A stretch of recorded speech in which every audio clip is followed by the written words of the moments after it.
What's the point of watching football all weekend if you can't overanalyze it? Reaction Monday is sponsored by the Roofing Guys. The Fan.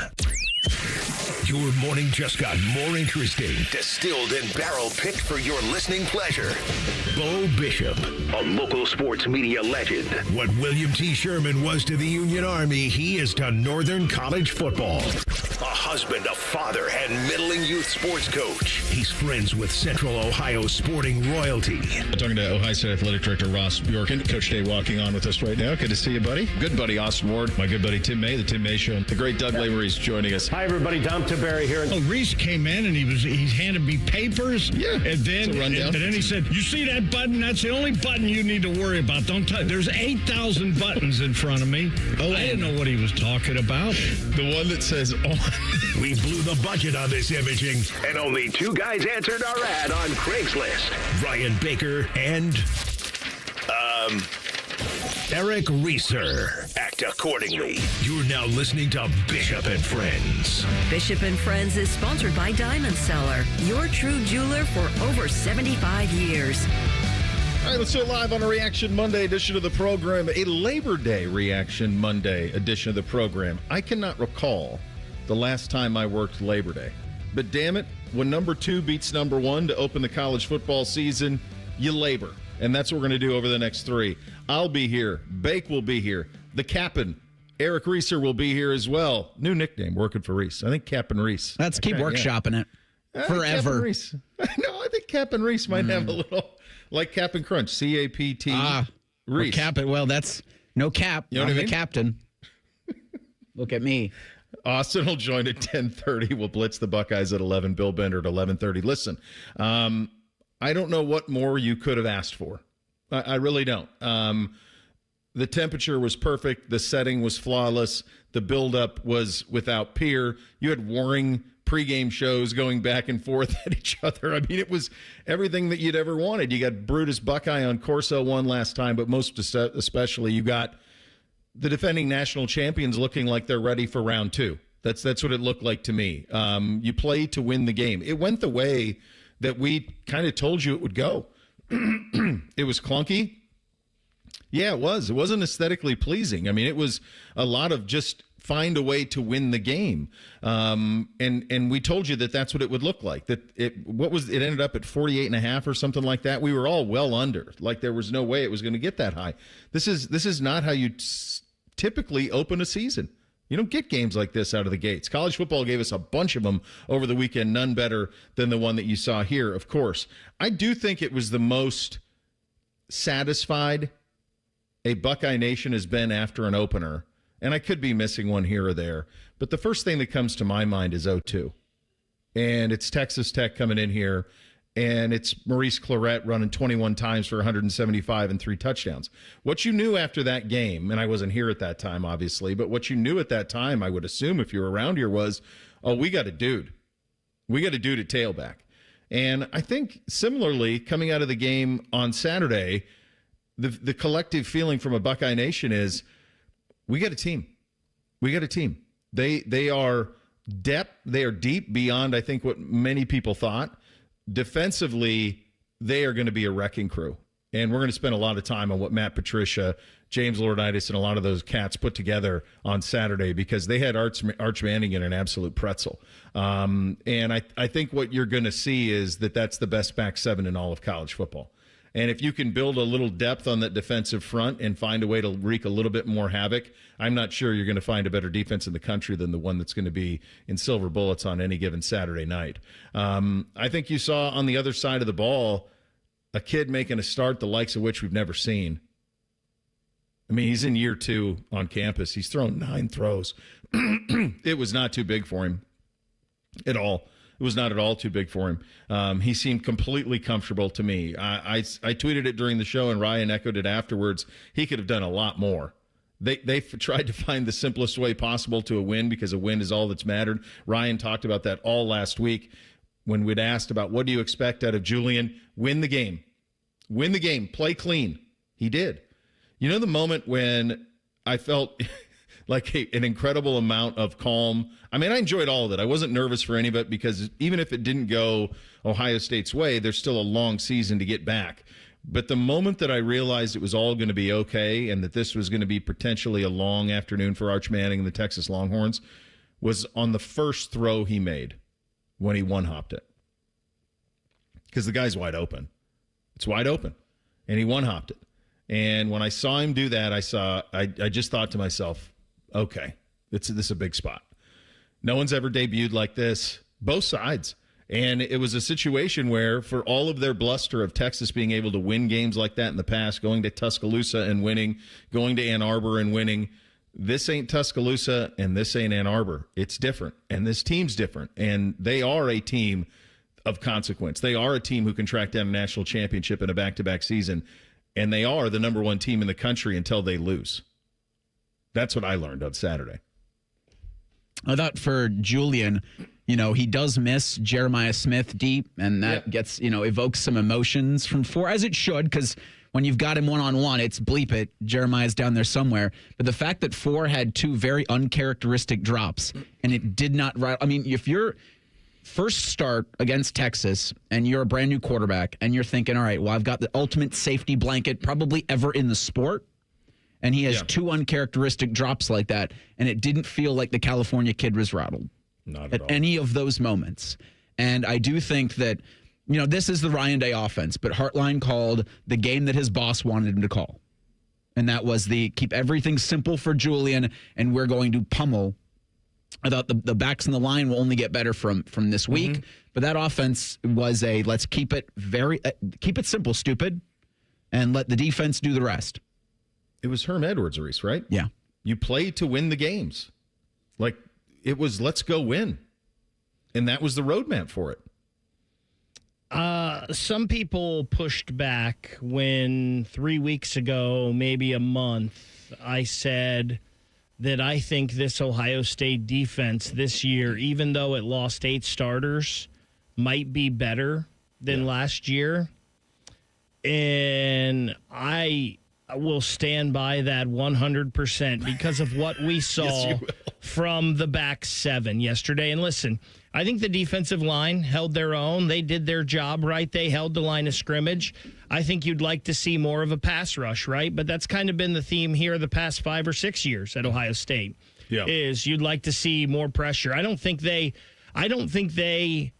going into the game, if you would have told me that they did not make Arch Manning uncomfortable in the pocket with pressure, I would have thought that was bad for Ohio State.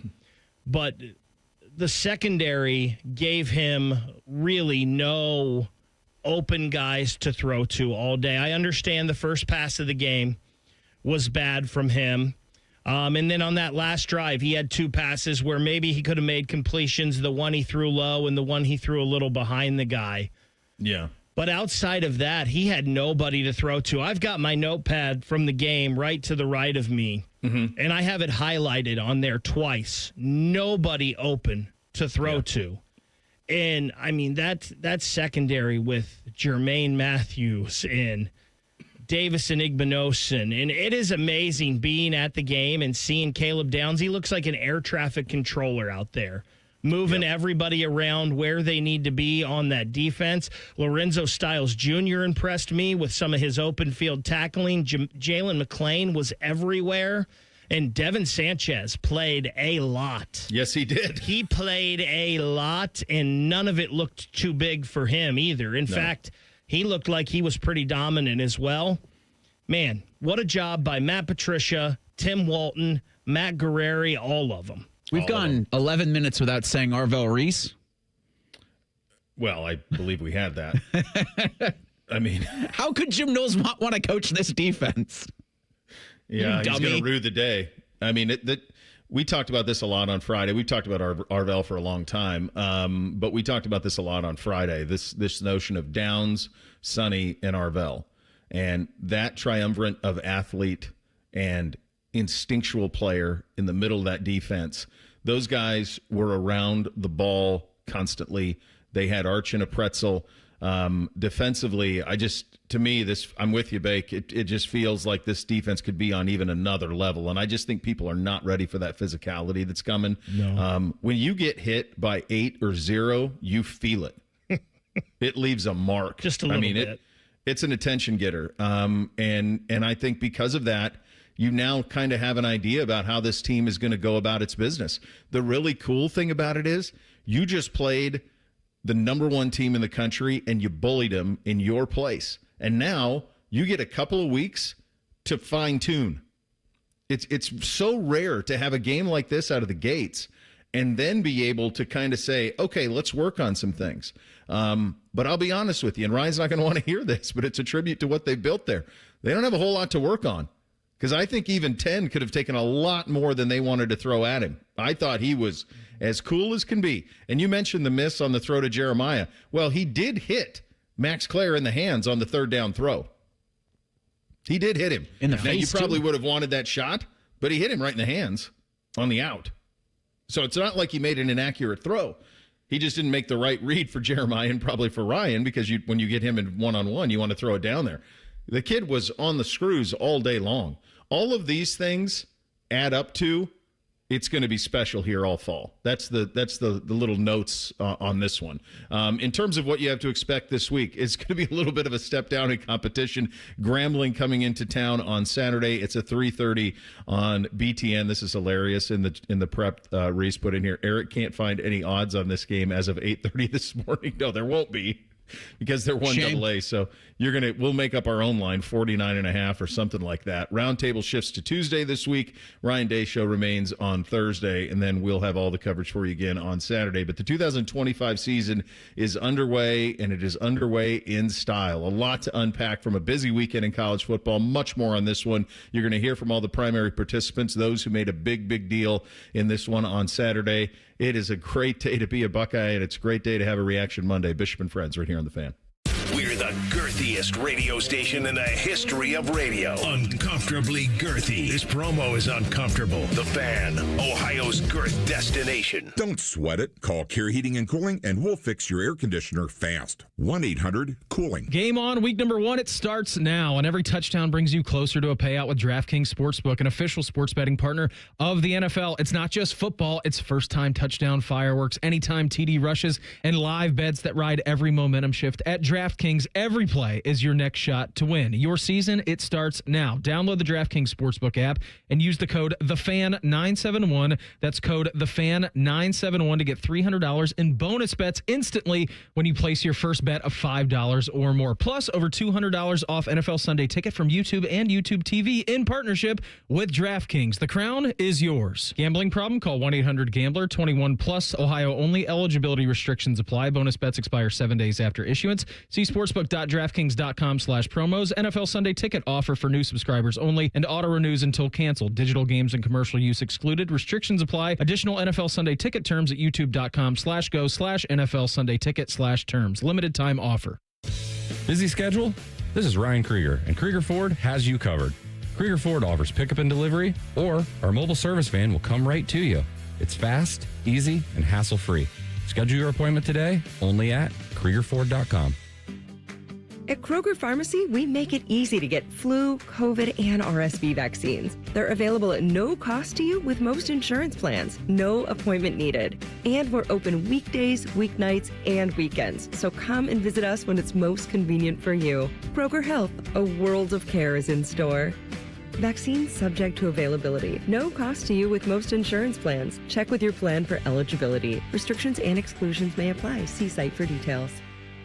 For years, you've been hearing us talk about the Newman Roofing difference, delivering nothing short of an excellent customer experience each and every single time, from the first phone call to the end of your project. But don't take our word for it. Take a listen to our friend John and his Newman Roofing experience. Well, the first thing that drew me to Newman Roofing is the extraordinary Google score of 5.0. That was the first indication to me that this was going to be a good experience. Overall, the experience with Newman Roofing was wonderful. When I came home, the job was completely finished. finished, the crew had cleaned up and left. I wouldn't have known that they were there. What star rating would you give Newman Roofing on Google? I would, without hesitation, award Newman Roofing a 5-star rating on Google. Any advice for those looking for a new roof, John? Once you have contact with Newman Roofing, you'll understand why everybody's giving them a 5-point rating. Do what John did and schedule your free roof or siding consultation with Newman Roofing. Call 614-NEW-ROOF or visit online today at newmanroofing.com. Don't just get a new roof, get a Newman roof.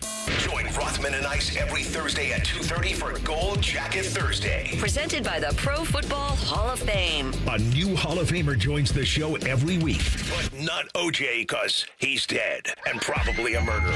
The Fan. Hello, it's John Kozik, founder and president of TurboTrack Realty, and I buy real estate as is fast for cash. Give us a call today for an all-cash offer at 614-470-2000, 614-470-2000. I buy vacant properties, inherited homes, divorce situations, death in the family. I even buy my tenants won't pay me the rent houses. Give us a call today for an all-cash offer at 614-470-2000, 614-470-2000. The Ohio Lottery's new $5 scratch-off Win Big has a top prize of $100,000. And with the Ohio Lottery app, all non-winning tickets can be entered into a My Lotto Rewards second chance promotion to win Cleveland or Cincinnati football tickets or even a trip to football's biggest game. And that's more exhilarating than a cooler of sports drink dumped on you. So exhilarating. Win big from the Ohio Lottery. A celebration waiting to happen. Lottery players are subject to Ohio laws and commission regulations. Play responsibly. Fan weather. From the Logan AC and Heat Services Weather Center. We welcome in September, still feeling like summer. For Labor Day, temperatures in the low 80s with plenty of sunshine. And then for tonight, very refreshing overnight with our lows in the mid-50s. We'll get into Tuesday with plenty of sunshine and dry conditions again, and afternoon highs in the low 80s. For The Fan, I'm meteorologist Meredith Garfalo with your 10 weather impact forecast. 1, 2, 3. Here in The Fan is always football o'clock. Proud to be your home of the Buckeyes, Browns, and all the NFL games you can handle. The Fan. If you say something with enough confidence, it must be true. You're listening to Bishop and Friends. You want to give us your take on the Buckeyes? How about the Browns and the Bengals? The Fan Collins Show, brought to you by the ESPN Sportsbook at Hollywood Casino, is moving to 8 a.m. this Sunday during the football season. The leaders of the Lunatic Fringe, Scotty Vegas and Bake, want to hear from you each week. The Fan Collins Show moves to 8 a.m. this Sunday on The Fan. So there you go, your chance to sound off. Not much to sound off to in terms of this weekend where the Buckeyes are concerned. It's funny, I did get a lot of people, not a lot, but several people, including, some buddies who were like, man, our offense, what's wrong with our offense? And I'm like, geez, you play to win the game. You play to win the game. Like, with the way that defense was playing, there was no reason to do anything to put your offense in harm's way. And burn the clock, get the win, and rely on that defense, and away you go. And that was honestly kind of a familiar theme throughout the weekend in college football. I consumed so much of this. Basically, from noon until midnight Saturday was locked in the whole time. Obviously locked in last night for Miami and Notre Dame. Watched some of South Carolina, Virginia Tech. I wish tonight's game was a little bit better. I wish Notre Dame, Miami was tonight. Be nice to have a good one tonight. But the TCU, North Carolina thing will work. That'll work. Curious to see how Belichick goes about his business and if that TCU team can hang a little bit. But I think the common theme throughout the weekend was probably in most instances that it was clunky. And so when you got a lot of these top 10 matchups or ranked versus ranked, it wasn't necessarily always offensively pleasing. I think the other big theme, and it's a real one, is that the Southeastern Conference, now that NIL is on the table, is not what it once was. It's just not. And some of that's Alabama, right? I mean, the loss to Florida State on Saturday was probably as shocking a result as you're going to find this weekend. I had Florida State covering. I thought they'd cover. I didn't think that Mike Norvell forgot how to coach. But I did not think that Alabama would be bullied. And they were bullied. Alabama was punched in the mouth, and they could not get off the field against Tommy Castellanos and the Seminoles, and they couldn't get anything going offensively. Ty Simpson isn't special at all in any way, shape, or form, and I cannot imagine the pressure on DeBoer. as he heads through this week. I mean, they have Wisconsin in 2 weeks. They play Wisconsin. So, I mean, you're not easing into this thing. You're going to play a similarly talented team in 2 weeks, and you could see this being a very long season for them. Our Clemson Tigers did not look great either. Certainly offensively, it was a mess for them and Cade Klubnik, and for them to not kind of show up a little bit more than they did at home against LSU. I knew that game would be close. I think we all thought it would be close, but I really thought Clemson offensively would be further along than they were, and they were pretty rudimentary in the game on Saturday. And then the one last night, the handsome update anchor said it. I think I don't know if they use Beck, but they got a quarterback. Beck looked more than comfortable last night to me. And CJ Carr is going to be a star. Yes, he is. Like, that guy in a year, I think we'll be having conversations about where's CJ Carr going to go in the NFL draft. Like, what number our team's going to be running up to take him. I do think, and this was something that was said on a lot of broadcasts over the weekend, where defenses in college football are just so much more further along than the offenses. Like, I think LSU's defense, was more the story for me against Clemson. I think Ohio State's defense was more the story for me against Texas. Even Texas's defense, with those out there saying they weren't thrilled with how Ohio State's run game looked, they're still trying to shuffle together an offensive line, and they're still trying to find their best five. I think that's why you saw a lot of shift, or a lot of There was some movement, for the Buckeyes. They were trying two different running backs, trying to see if it was either Donaldson or Peoples going to be the hot hand there. And so I think, what you had with offenses is they got to have some time, because there's no preseason for any of this. No. So I even think for Clemson and Klubnik, while they were okay at times, he looked pedestrian at others, LSU's defense is legit.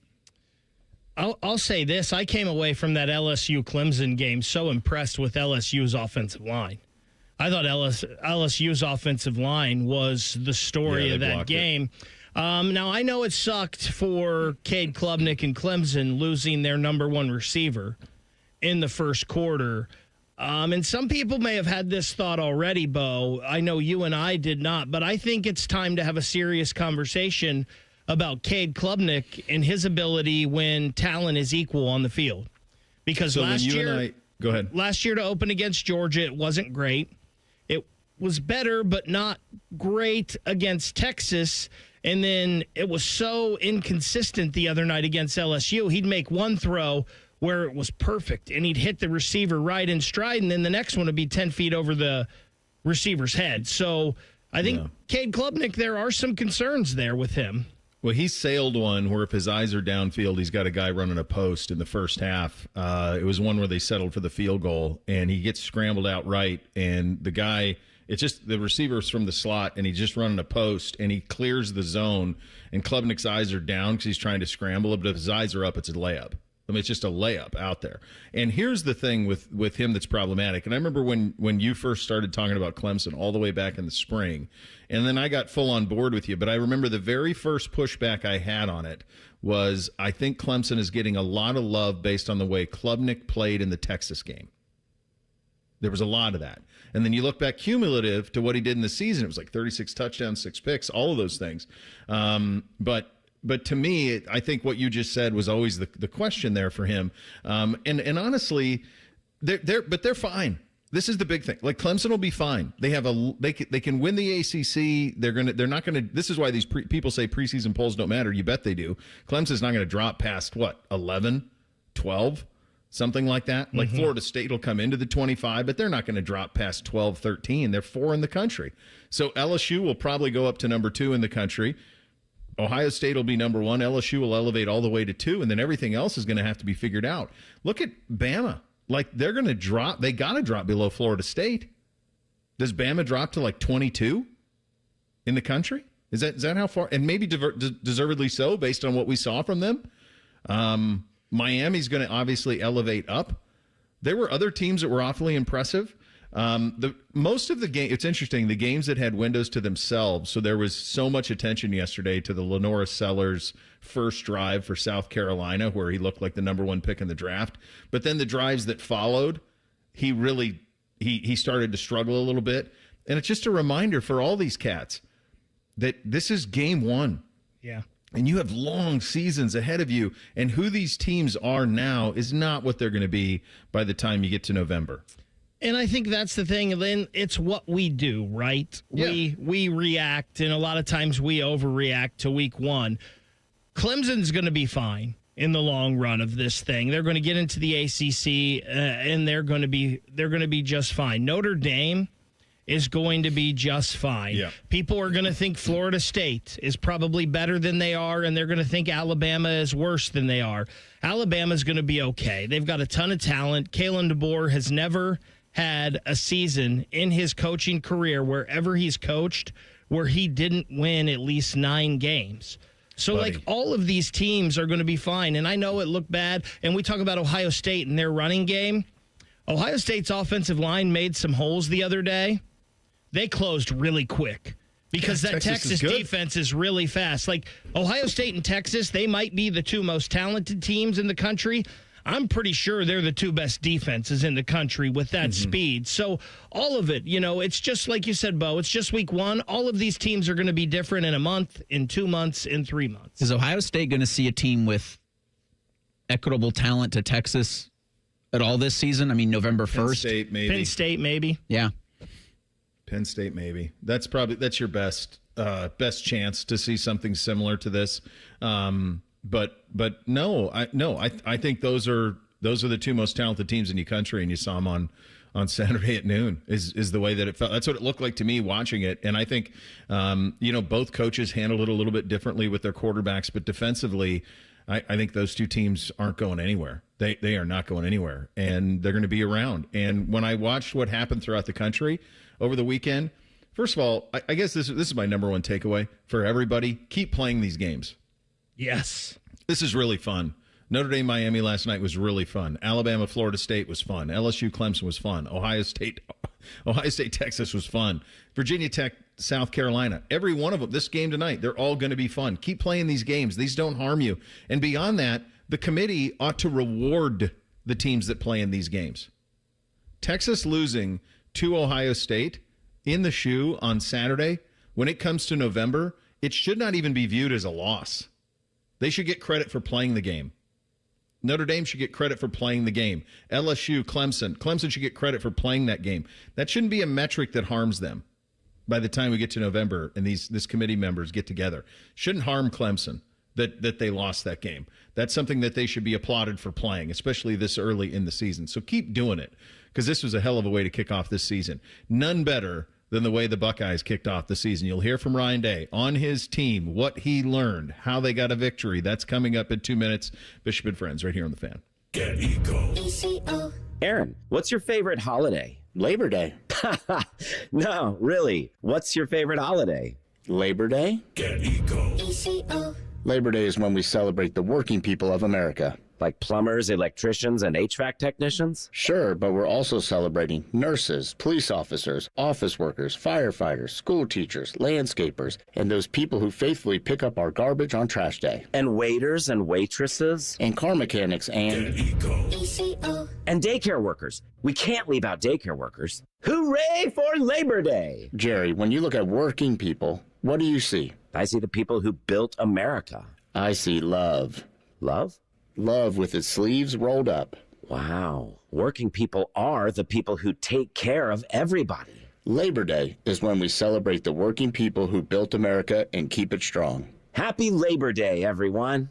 Get Eco at geteco.com. Buckeye fans, introducing Behind the O, the brand new app packed with original athlete and fan-driven Ohio State sports content. It's free to download in the App Store on iOS and Android, and every time you open it, you're helping generate NIL dollars for your favorite Buckeye athletes with zero cost to you. Get exclusive access to fresh behind-the-scenes videos, training routines, athlete lifestyles, and more from every Ohio State sport. Don't wait. Download Behind the O now and get closer to your Buckeyes than ever before. Behind the O. Free for fans, NIL for athletes. Is there anything better than a college football Saturday? Not if you're at the ESPN Bet Sportsbook at Hollywood Casino Columbus. Join the Fan for watch parties for the games this season. Oh, you got to check out the display case of amazing autographed prizes you can win. It's beautiful. 2 massive TV walls to watch the national champs. Watch and place wagers with over 30 kiosks. Contests, prizes, and live shows. Must be 21 or older to enter. Gambling problem? Call 1-800-GAMBLER. Bishop and Friends is sponsored by Diamond Seller, your true jeweler for over 75 years. The Fan, Ohio sports destination.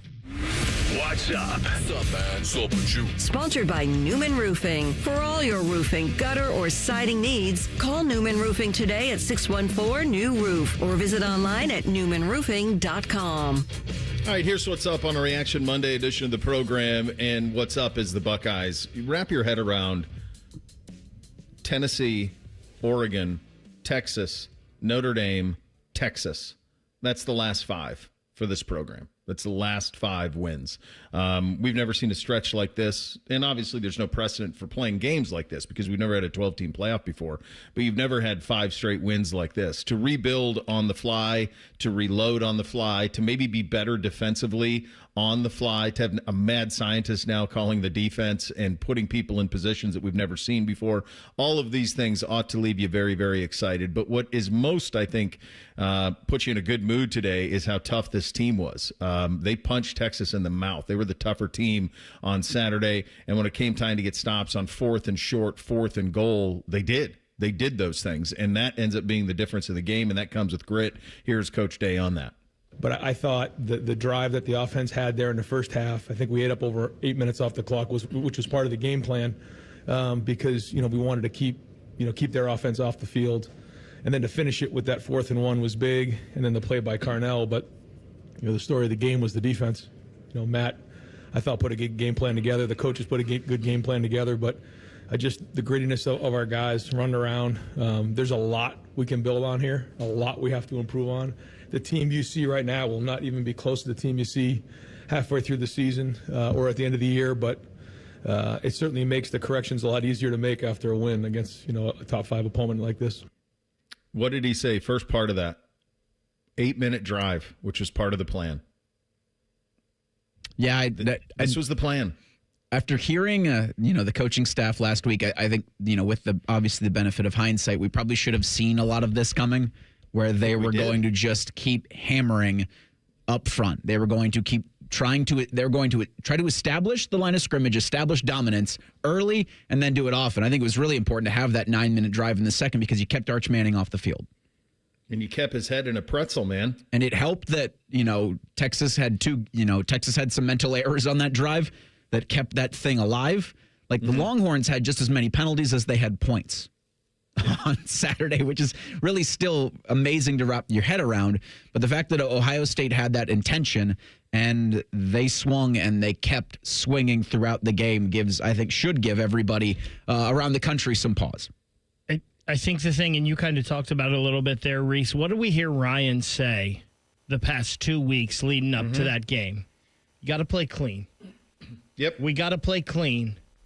We got to play clean. And I think that stuck in his quarterback's head a little bit because there was a couple times when I wanted to see Julian just let it rip, and he seemed like he hesitated just a fuzz. And that could have been first game, who he was playing, all of that. But I think those words kind of resonated with him. But Ryan kept saying play clean, and they were the team that played clean. Texas was the one that was getting stupid penalties, bad penalties at a bad time. They're the ones that made the turnover. Ohio State didn't make any mistakes. I was watching that game, and I was like, is Jim Tressel the coach again at Ohio State? Because it seemed like a Jim Tressel game plan almost. Well, the lieutenant governor was in the house. We saw that. So he was. Him and DeWine were standing about 3 feet from me right before the game. I can't wait to hear about the day for Bake in a couple of minutes. We're going to get your view on the environment and such. But no, I just think this was the game plan. They have 8 new starters on defense. That's right, 8 new starters on this Buckeye defense. They're starting a second-year player who threw 9 throws. They put together a plan to go win the game against the number 1 team in the country, and they did. Mission accomplished, on to the next. And I think it sets the tone, and Ryan Day agrees. Here's your coach on the tone that was set on Saturday. And there's a lot of guys who are stepping into roles for the first time ever. And for these guys to step in and really have a great energy about them, I thought they were poised. I thought the moment was not too big for them.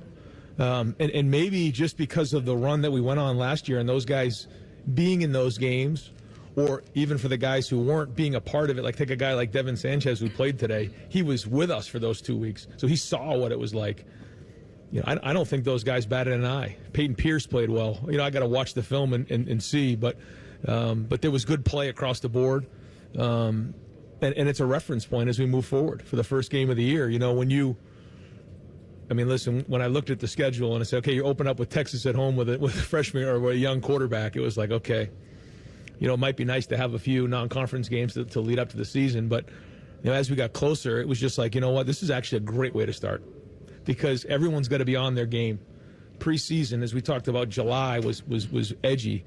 August was edgy. We knew we had to bring it this first game. And then I think they fed off the crowd. The crowd was strong today. And so this is their team. This is their story. And here's the first chapter. Yeah, it is. And I do think it sets the tone. I think it got this young group's attention right away. And I think the plan was one of go win the game, just win, baby. Ohio State football became, the old school Oakland Raiders. Just win. That's all that matters. On to the next. And now what you're going to be able to do if you're Ryan Day and this staff is now you can start to build, and now you can start to build for the team that you're going to be in November. The next time you play a game like this where talent sort of equates, and that's the Penn State game in November 1st, I believe. That's the next time that you're going to stare across the field and see somebody who kind of looks like you from a talent versus talent perspective. Now, don't sleep on that game in Seattle in a couple of weeks. Don't sleep on that, because that's going to be a cauldron. That place is going to be loud. They don't, to have a game, to have the number one team in the country head up to Seattle, trust me when I tell you they'll be ready. So that's going to be an attention getter in a month. But you have two kind of warm-ups to build to that point. And I think you saw enough good to great stuff on Saturday that's going to travel. I think that defense travels all season long. There is no stopping what's coming with that defense. He mentioned Devin Sanchez in there, and Bake, you brought him up earlier, how much he played. I took notice of that too. And I forgot, you think about Devin was there that whole run last year. Yeah. Like he saw it firsthand. Think of the value of his first month at Ohio State. He watched a team go win a national title and saw what was required to do so. So you think about that touchstone for those guys going forward. They saw what it took and they want to do it for themselves. So this allows for a data point for this program that will be so valuable by the time we get to November. It is going to be so valuable in terms of getting that win, getting that metric point, getting a program to starter. It's a jump start on the season, but also understand that now you can work on what this team is really going to be. This was about go get a win. What this team's going to be is what the work towards starts really today for them. And you do over the next 2 weeks get to finesse a little bit. Then you have your bye week after that game against Ohio University. And then, like you said, you're at Washington on September 27th, which kind of feels like we're inching towards a night game in Seattle because the Huskies, they beat Colorado State 38-21 in week one. And they've got UC Davis, a bye, and then it's the Apple Cup. Here's the problem with your night game, though, on that. Penn State-Oregon whiteout is that night. Sure. So I would think you're 3:30 CBS. Then? Unfortunately. Yeah, you're right. But you're coming off a bye, and until the Penn State game, it's only really yourselves to avoid a letdown if you're Ohio State now. Because you do get the next 2 weeks to kind of peacock and finesse, open things up offensively, maybe. And I don't know. I think this is a conversation we can have over the next 2 weeks because Grambling and Ohio State provide us this, is how much of Lincoln Keenholz do you want to see relative to how much do you need to get Julian more reps with the ones? Well, I don't think Julian needs anything. Yeah. And we'll get to that at 10 o'clock. I think he's ready. I don't think the moment was too big. I don't think his eyes were too big. I think he could have taken a lot more than they gave him. I have full confidence in that kid. But in terms of what this offense is going to be, they do need to find a way to unlock some things. And I think they will. I just think it wasn't needed in this one. Like I never would have guessed that 14 would be enough. Like we all thought it would be low, but every one of us picked them in the 20s. It was 14-0 for most of the game. It was so like they did what was necessary to win, and that's all that mattered. Go ahead, Big. I have a feeling, Bo, if you would have moved the over-under on this game, and let's just not even go as far as it was, but if you would have moved the over-under on this game down to 25, you'd have won a lot of money. Yes. Betting the under. right? And I mean, Yes. it got down to 46.5 at one point. I think it ended like before the game at 48 or whatnot. But yeah, I mean, if you even moved it down to 28, you were going to win a lot of money. I think to the Keenholz point next week, and I would love to see him get a whole half, quite frankly. I wouldn't hate it if we see Tavian St. Clair next week. They really didn't play a lot of guys in this game. Saturday? No. Saturday. They did not. Like, Ethan Onyeonwa got one series at right guard that I saw.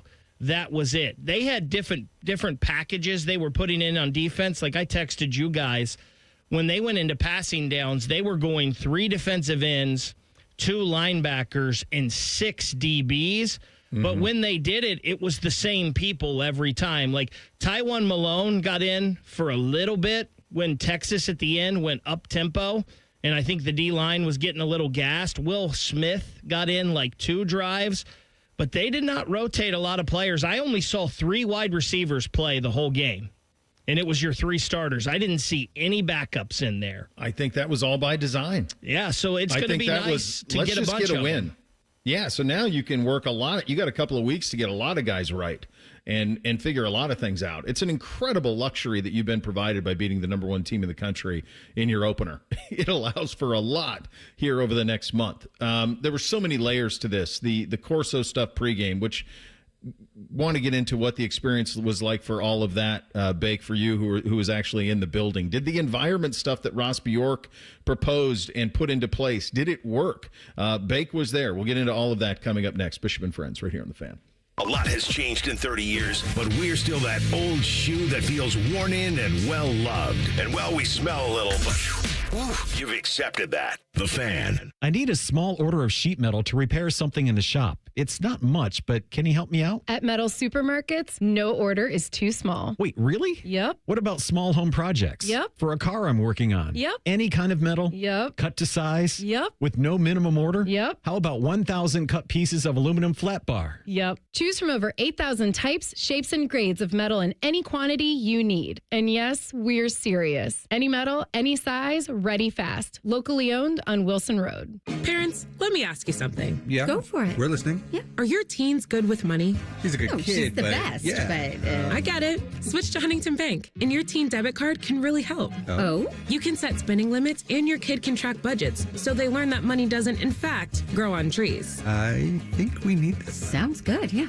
We feel you, parents. Let's get more from teen banking. Let's get more from money. Switch to Huntington Bank. Welcome. Eligibility requirements apply. Some features may require enrollment. Hey, Bobby Carpenter here. After retiring from professional football, I never expected that me, Bobby, I'd have low testosterone. So I went to my friends over at Affinity, I got my labs done, and now I've been on a testosterone replacement plan with Affinity for 8+ years. Best of all, they've supplemented it with peptides and lots of other great products. Learn why me and thousands of men trust the experts at Affinity to feel their best. Get more energy, better workouts, feel like yourself again. And do not waste another day. Get started at feelgreatcolumbus.com today. Hey, what's up? It's T-Bone. My good friends over at Sleep Better Columbus want you to know that if you're 65 or older, enjoying those golden years, but maybe you're dealing with restless nights, you need to listen up. Are you tossing and turning, struggling with sleep apnea, and that leaves you wiped out during the day? Well, it's time to reclaim your rest with Dr. Mark Levy at Sleep Better Columbus. As a leading provider in non-surgical sleep apnea treatments, Dr. Levy helps you breathe easier and sleep deeper with custom oral appliances, a comfortable alternative to CPAP. The best part is that Sleep Better Columbus is in network with most medical insurance plans and is a proud Medicare provider, so your coverage can work seamlessly with Sleep Better Columbus. And as we head toward the end of the year, don't let those benefits go unused. You don't want to wait to use your deductible. Act now to make the most of it with Sleep Better Columbus. Call Sleep Better Columbus today at 800-MORE-SLEEP or visit sleepbettercolumbus.com. Once again, that number, 800-MORE-SLEEP or sleepbettercolumbus.com for your consultation. Sleep better, live better. You've earned it.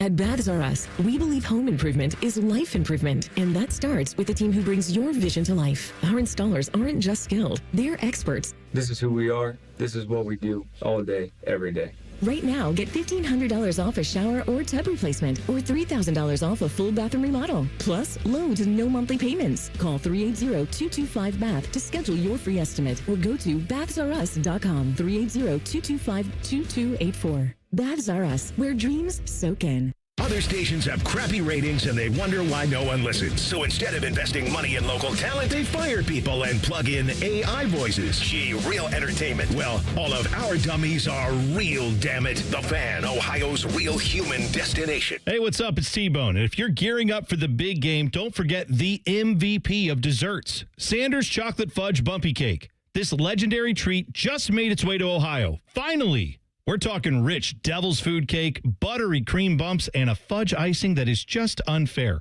They'd throw a flag on it if it was actually on the field. Bring one to your next tailgate, watch party, or even a team celebration, and you'll be the real hero. Available now at Kroger and Meijer, Sanders Bumpy Cake. It's game day greatness. The great thing about Atlas Butler is they do it all.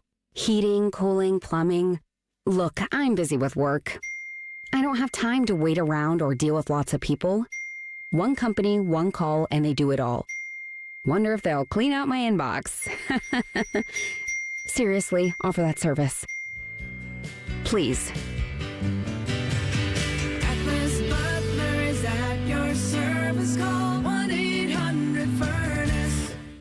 All your favorite fan shows are available when you want them. Head to 971thefan.com and hit that subscribe button. The Fan, Ohio sports destination. With friends like these, who needs former college football players? This is Bishop and Friends. I mean, there were so many things that were happening in the lead up to this game, and with it being noon, everything was compressed because you had to kick the game at noon. So it felt like almost like a sprint leading to it. So I watched this one on television. So I had both College Game Day and Big Noon on at the same time because I was curious how both would kind of handle it. Big props to everybody at Big Noon for stepping aside and doing the court and letting the Corso pick happen, and they broadcast it. Which was a very cool thing because obviously those two pretty bitter rivals, and both of them are competing for eyeballs. So that was a magnanimous and very cool thing to do. I thought Game Day crushed the Corso stuff as good as you can. It was a walk down memory lane. It was not a football pregame show. It was not that. Like if you were looking for like the X's and O's, it wasn't on Game Day. They were, and rightfully so. They were paying homage to Corso. The numbers are staggering. It was 3.5 million watched College Game Day, which is far and away the biggest audience ever for College Game Day. Which you don't ever hear that anymore in sports television, like because there's so many places for us to go that the numbers are never as great as they used to be. So highest rated ever, most viewers ever for College Game Day. The last quarter hour did 5.1 million viewers watching the pick. That's crazy numbers. Go ahead, Reese. He went 6 for 6 on his picks. Corso That's so great because he chose Florida. He chose his loves, Florida State and Ohio State. And the Tom Rinaldi and the Bear now at Fox, when they did the Rinaldi package, it was cutting onions. Yeah. Like I don't usually, cynical Eric in kind of his later years doesn't get too emotional about this anymore, but seeing the tributes that they did, seeing the old footage from College Game Days that I remember growing up watching as a kid, just on a Saturday, 9:00, you had Fowler, Corso, and Herb Street. And so I was, at least in my living room, fighting back tears, watching and just going on that trip down memory lane that both ESPN and Fox provided for us was the best opening to a college football season I can remember. They said if you would have bet Corso's 6 picks to win, a $100 bet would have paid $13,000. That's great. Just money line. That's so good. That's awesome. So they crushed all of those things. The Portnoy stuff was awkward largely across the board. It was just kind of awkward. It feels like they're doing this thing where they're pitting him against Urban, but he's an incredibly successful, ultra wealthy, really forward thinking in terms of the way he went about building his business, but he's a carnival barker, right? And the other guy's a 3-time national champion, and I think that's going to be awkward all season long, but that's a conversation for another day. How did the environment match up in the shoe, Bake? Because I got a text from someone who was at both the 05 Texas game and this one, and he said it was the loudest it's been since then. So I will say this. I was on the field pregame, and then I was on the field for the last 6 minutes of the game. Those last 6 minutes, it was so loud, it was hard to hear the whistle blow. Yeah. Like, I don't know how the players heard the whistles blow. There were a couple times when I was up in the press box during the first half. Now, when there were big moments, when it was fourth down or a big play, like you knew it was loud, there were a couple moments where in the press box, I'm not sure how good the environment was in the first half. But you knew when there were big moments, that place was loud. And then when I was down on the field, it was deafening. 107,500 people. Yeah. Like, I didn't know that could fit in there. Yeah, that's a big one. You know, I've seen a lot of stuff on the because I was curious, like all of the stuff that I was curious, all of the new stuff that they tried throwing in there. Hearing from some people on social ran with this, that the camp song didn't work. I just think that's because people don't know that song. Yeah. Like, not enough people know the song. Like, when you're going to do the sing-along thing, it's got to be a song that everybody knows. That's why we pushed All the Small Things, because everybody knew it. So you just had that verse in there, Michigan sucks, I know, but everybody knows that song. That's the thing that's so hard when you pick a song that not everybody knows. So I think that's the one that's a little bit tricky. I also saw this from, I want to say it was the great Lisa Sisko. Yeah, she runs the Buckeye Cruise, and she talked about the sound system wasn't all that great. The commercials are so long on Fox. The crowd always dies on those moments. So they have to find that. That's what I noticed, was sometimes the speaker system was so poor last year when I went to the Nebraska game that I couldn't even hear what they were trying to do. So, Bo, I took some notes on some of this, right, with all of this stuff. The victory bell. At the beginning, I thought it was pretty cool. But while they're doing the victory bell, so they did the victory bell, then there was a pause, then the team came out, Hell's Bells started playing, and they run out. They need to time that up better. They need to have the victory bell going, and as the victory bell's going, the team is there ready to go. Yes. And then a victory bell goes right into Hell's Bells, and they take off. It was almost like a roller coaster that had two hills. So you went up the hill, then you went down, then you had to go back up again. Camp was bad. It fell flat. And when you play, you got to play the hits, right? White Stripes, Hell's Bells come on, songs the crowd knows, they go. If you're going to do a sing-along, you can't expect people to learn the words. Yeah. That was the problem when they picked it. And I didn't know if I was just old. I mean, I am. You weren't, though, on this one. But other people didn't know it. Yeah, so, like, that had to be something where if you're going to have 100,000 people trying to sing, they got to know the song. And, Bo, you talked about maybe this is a commercial break being too long thing, but I feel like there's too much dead air. And when I mean that, like, they're playing these videos on the board, and there's no reaction to it. But, like, if you have somebody out there trying to hype the crowd up, they go. They also have an issue with, like, not being on the same page a little bit. I feel like Brutus was out there trying to get the OHIO going on, and you've got some video playing on the board like a highlight package, and you need to be all on the same page with that. And then one more thing with the towels. Yeah, how'd that There go? were people waving the towels. It was hard to see, though, because the towels are red, and everybody is in there that's in red. So maybe the towels needed to be a different color. That's a great point. They don't pop. Yeah. The terrible towels pop in Pittsburgh because they're yellow. And everybody's People wearing aren't black. in yellow. So maybe the towels should have been gray or white or some other color. Ross Bjork's listening right now going, thanks for that now, Bake. Where were you a month ago? Well, when we were planning this thing out. This is all trial and error, right? It is, yeah. Is it 2 weeks, the helmet stripe game, when they play Ohio? So it'll be gray for the most part. Then you'll have the scarlet stripe down the middle. That will probably work for a scarlet the towel. Yeah. Yeah, maybe for this instance, it should have been gray towels if you're going to scarlet out the shoe. Maybe. But go ahead real quick, Vic. I was going to say just real quick. I took this from Horns Take podcast. I saw this and I just thought it was an interesting perspective from the other side. They said the shoe is loud AF. Then it said the Big Ten has a male restroom crisis. Yep. The shoe has worse concession facilities than the Cotton Bowl. And then it said, I had one bad interaction with an Ohio State fan. It was mostly my fault. We shook hands and both apologized minutes later. And I will say, I loved seeing the Texas fans there. I don't think there were as many as Tennessee, but there were some. And for the most part, they were awesome interactions. There were some Buckeye fans that are just ridiculous with that and like flipping people off for no reason and yelling at them. But for the most part, everything was super cordial with the other side. To the point about the stadium atmosphere, I do think Ross Bjork said that they are willing and ready to pivot. So if there are things that do need either workshopped or thrown into the river, I think they're more than willing to do that. I guess for the camp thing, maybe give it another week or so, and then on the bye, when you come back from Washington, I think that might be homecoming. No, then Forrest Gump run. Okay. It just I think it was flat. I gave you all the small things. I told you how to do it. Pot it down. Michigan sucks. I know. It's a layup, and everybody knows it. They don't have to be connected to Ohio. Like we could. All the Ohio State conversation you can handle.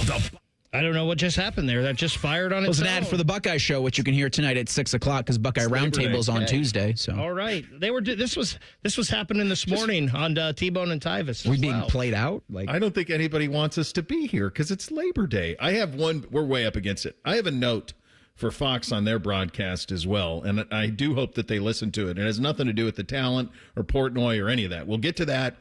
And Julian Sand was up to it. We'll get to that as well. Second hour on a Reaction Monday. Bishop and Friends right here on The Fan.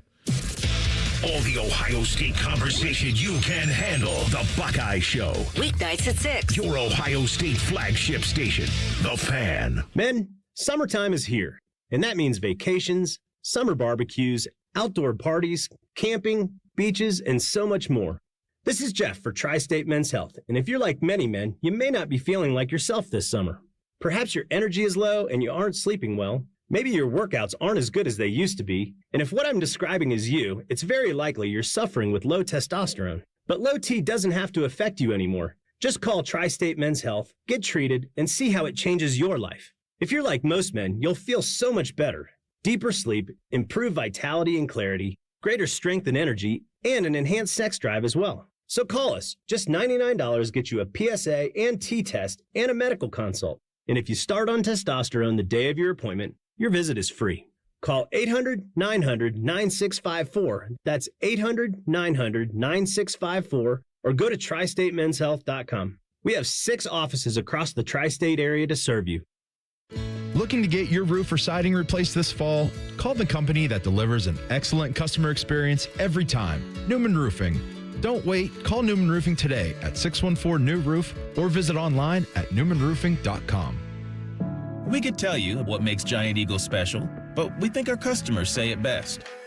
I love the fresh produce. I love the fresh meat. I'm pretty sure the fish guy knows me by now. We're buds. I love to grill. That alone keeps me coming back. The people that work here are so nice and so helpful. Everybody loves the cakes from Giant Eagle. On every shelf, in every department, we're always going for better because being your Giant Eagle matters. This is my Giant Eagle. This is my Giant Eagle. This is my Giant Eagle. Ready to ride the waves or hit the road for less? Refinance your boat or motorcycle loan with CME and let them try to beat your rate by 1.5% APR. Enjoy no payments for 90 days and rates as low as 6.25% APR. It's never been easier to lower your rate and free up cash. Make the smart move. Refinance with CME today. Terms and conditions apply. Minimum floor rate of 6.25% APR. Federally insured by NCUA. Visit CMEFCU.org for additional details. The season may be winding down, but there's still time to make the most of Buckeye Lake. At Buckeye Lake Marina, we have year-end deals on boats, accessories, and more to get you ready for next year's adventures. The Buckeye Lake Marina staff is there to help you find the perfect boat at unbeatable prices. Buckeye Lake Marina has a long list of satisfied customers, and you want to be the next. Don't wait. Sail into savings at Buckeye Lake Marina before the year ends and find the boat that's just right for you. Visit BuckeyeLakeMarina.com for more. Hi, I'm Dr. John Runyon from Runyon Dental Group. Are you missing teeth or do you have uncomfortable dentures? Dental implants can not only transform your smile, they can restore your confidence and allow you to eat those foods you love that you've been missing. When I was in my early 30s, I was in a similar situation needing complex dental work and dental implants. I understand all the emotions that you're feeling because I've been the patient and I know that we can help you. Schedule a free consultation today at RunyonDentalGroup.com. That's RunyonDentalGroup.com. Road trip! This summer at Tire Discounters, your tires are your passport to savings because you're driving to Paris, Texas, then it's off to Rome, Georgia, and you'll be kissing the Blarney Stone in Dublin, Ohio! Right now, save up to $404 when you buy 4 tires, and that includes a free alignment and oil change. Stop at Tire Discounters before you see the world. This is Corey Sickles with Safe Harbor Retirement Group. How much income will you need to retire? Let us help make sure you reach your financial goals. Visit safeharboroh.com to schedule a complimentary meeting. safeharboroh.com. Oh, could this vintage store be any cuter? Right? And the best part, they accept Discover. Accept Discover? In a little place like this?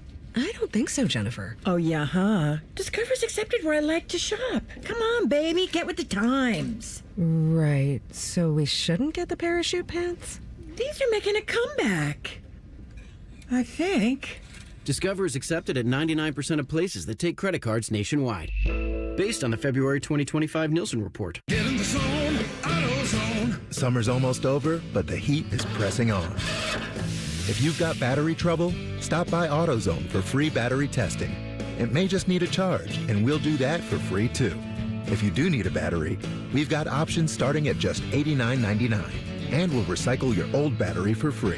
Now that's a strong start. Don't miss the end of summer sale, now at AutoZone until September 22nd. Get in the zone, AutoZone. Restrictions apply. Broadcasting from the Lindsay Honda Studios. Honda makes the cars. Lindsay makes the difference. Visit lindsayhonda.com. WBNS-FM, HD1 Columbus. Good morning. I'm Eric Reeser. The AP Top 25 will likely have a new number 1 when the poll comes out tomorrow around noon. Could it be Ohio State? Maybe. Buckeyes knocked off top-ranked Texas 14-7 this past Saturday. OSU's 1-0 on the season. They'll host Grambling State Saturday at 3:30. Buckeye Roundtable moves to Tuesday for the Labor Day holiday. Ryan Day is going to join Skip Mossick, Paul Keels, and Jim Lachey tomorrow night around 6:35. Coach Day will also hold his weekly press conference Tuesday at noon. On the field yesterday, number 10 Miami beat number 6 Notre Dame 27-24. Canes kicked a 47-yard field goal with a minute left in the fourth. On the field tonight, Bill Belichick makes his college football debut coaching North Carolina against TCU at 8 o'clock. You can hear that game on The Fan after the Buckeye Show. This update is sponsored by Roosters. Roosters is giving away 12 ultimate Buckeye experiences, tickets, sideline passes, trips to a Buckeye first-round postseason game. Register today at roosterswings.com. It's Reaction Monday, where our highly trained experts talk football. Sponsored by the Roofing Guys. Your home for reaction and overreaction, The Fan. 10 feet tall and bulletproof isn't just a saying, it's a way of life. You're listening to Bishop and Friends. Pretty appropriate that that's the playback here in the second hour of the program. Wasn't planned, but what we're talking about right now is exactly what that is. 10 feet tall and bulletproof. That was Julian saying on Saturday from my perspective. Third quarter, I tweeted out, I think Saint can handle a lot more than they are giving him. Circumstances don't call for it the way this D is playing, but he's more than ready if called upon. How did you know that? Because his first 9 throws were on the screws. He had 3 drops, 6 for 6 beyond that. The other 3 all hit in the hands. Max Clare in the hands, Jeremiah Smith twice in the hands. All 3 dropped. Did he miss the deep one to Jeremiah? Fine. But it's not like he threw the ball out of bounds. He put it on the screws to Max Clare's hands for what should have been a first down. Max dropped it, and the rest is history. I don't think he had a throw. Honestly, probably his most – the one he probably slightly it was like the touchdown. To have back is the touchdown, where he slightly underthrew it. That was the only one that was – he slightly underthrew that one, but everything else was on the screws, on the money, in places. There were a couple of good plays by Texas defenders, but by and large, he was more than ready, and he just looked it.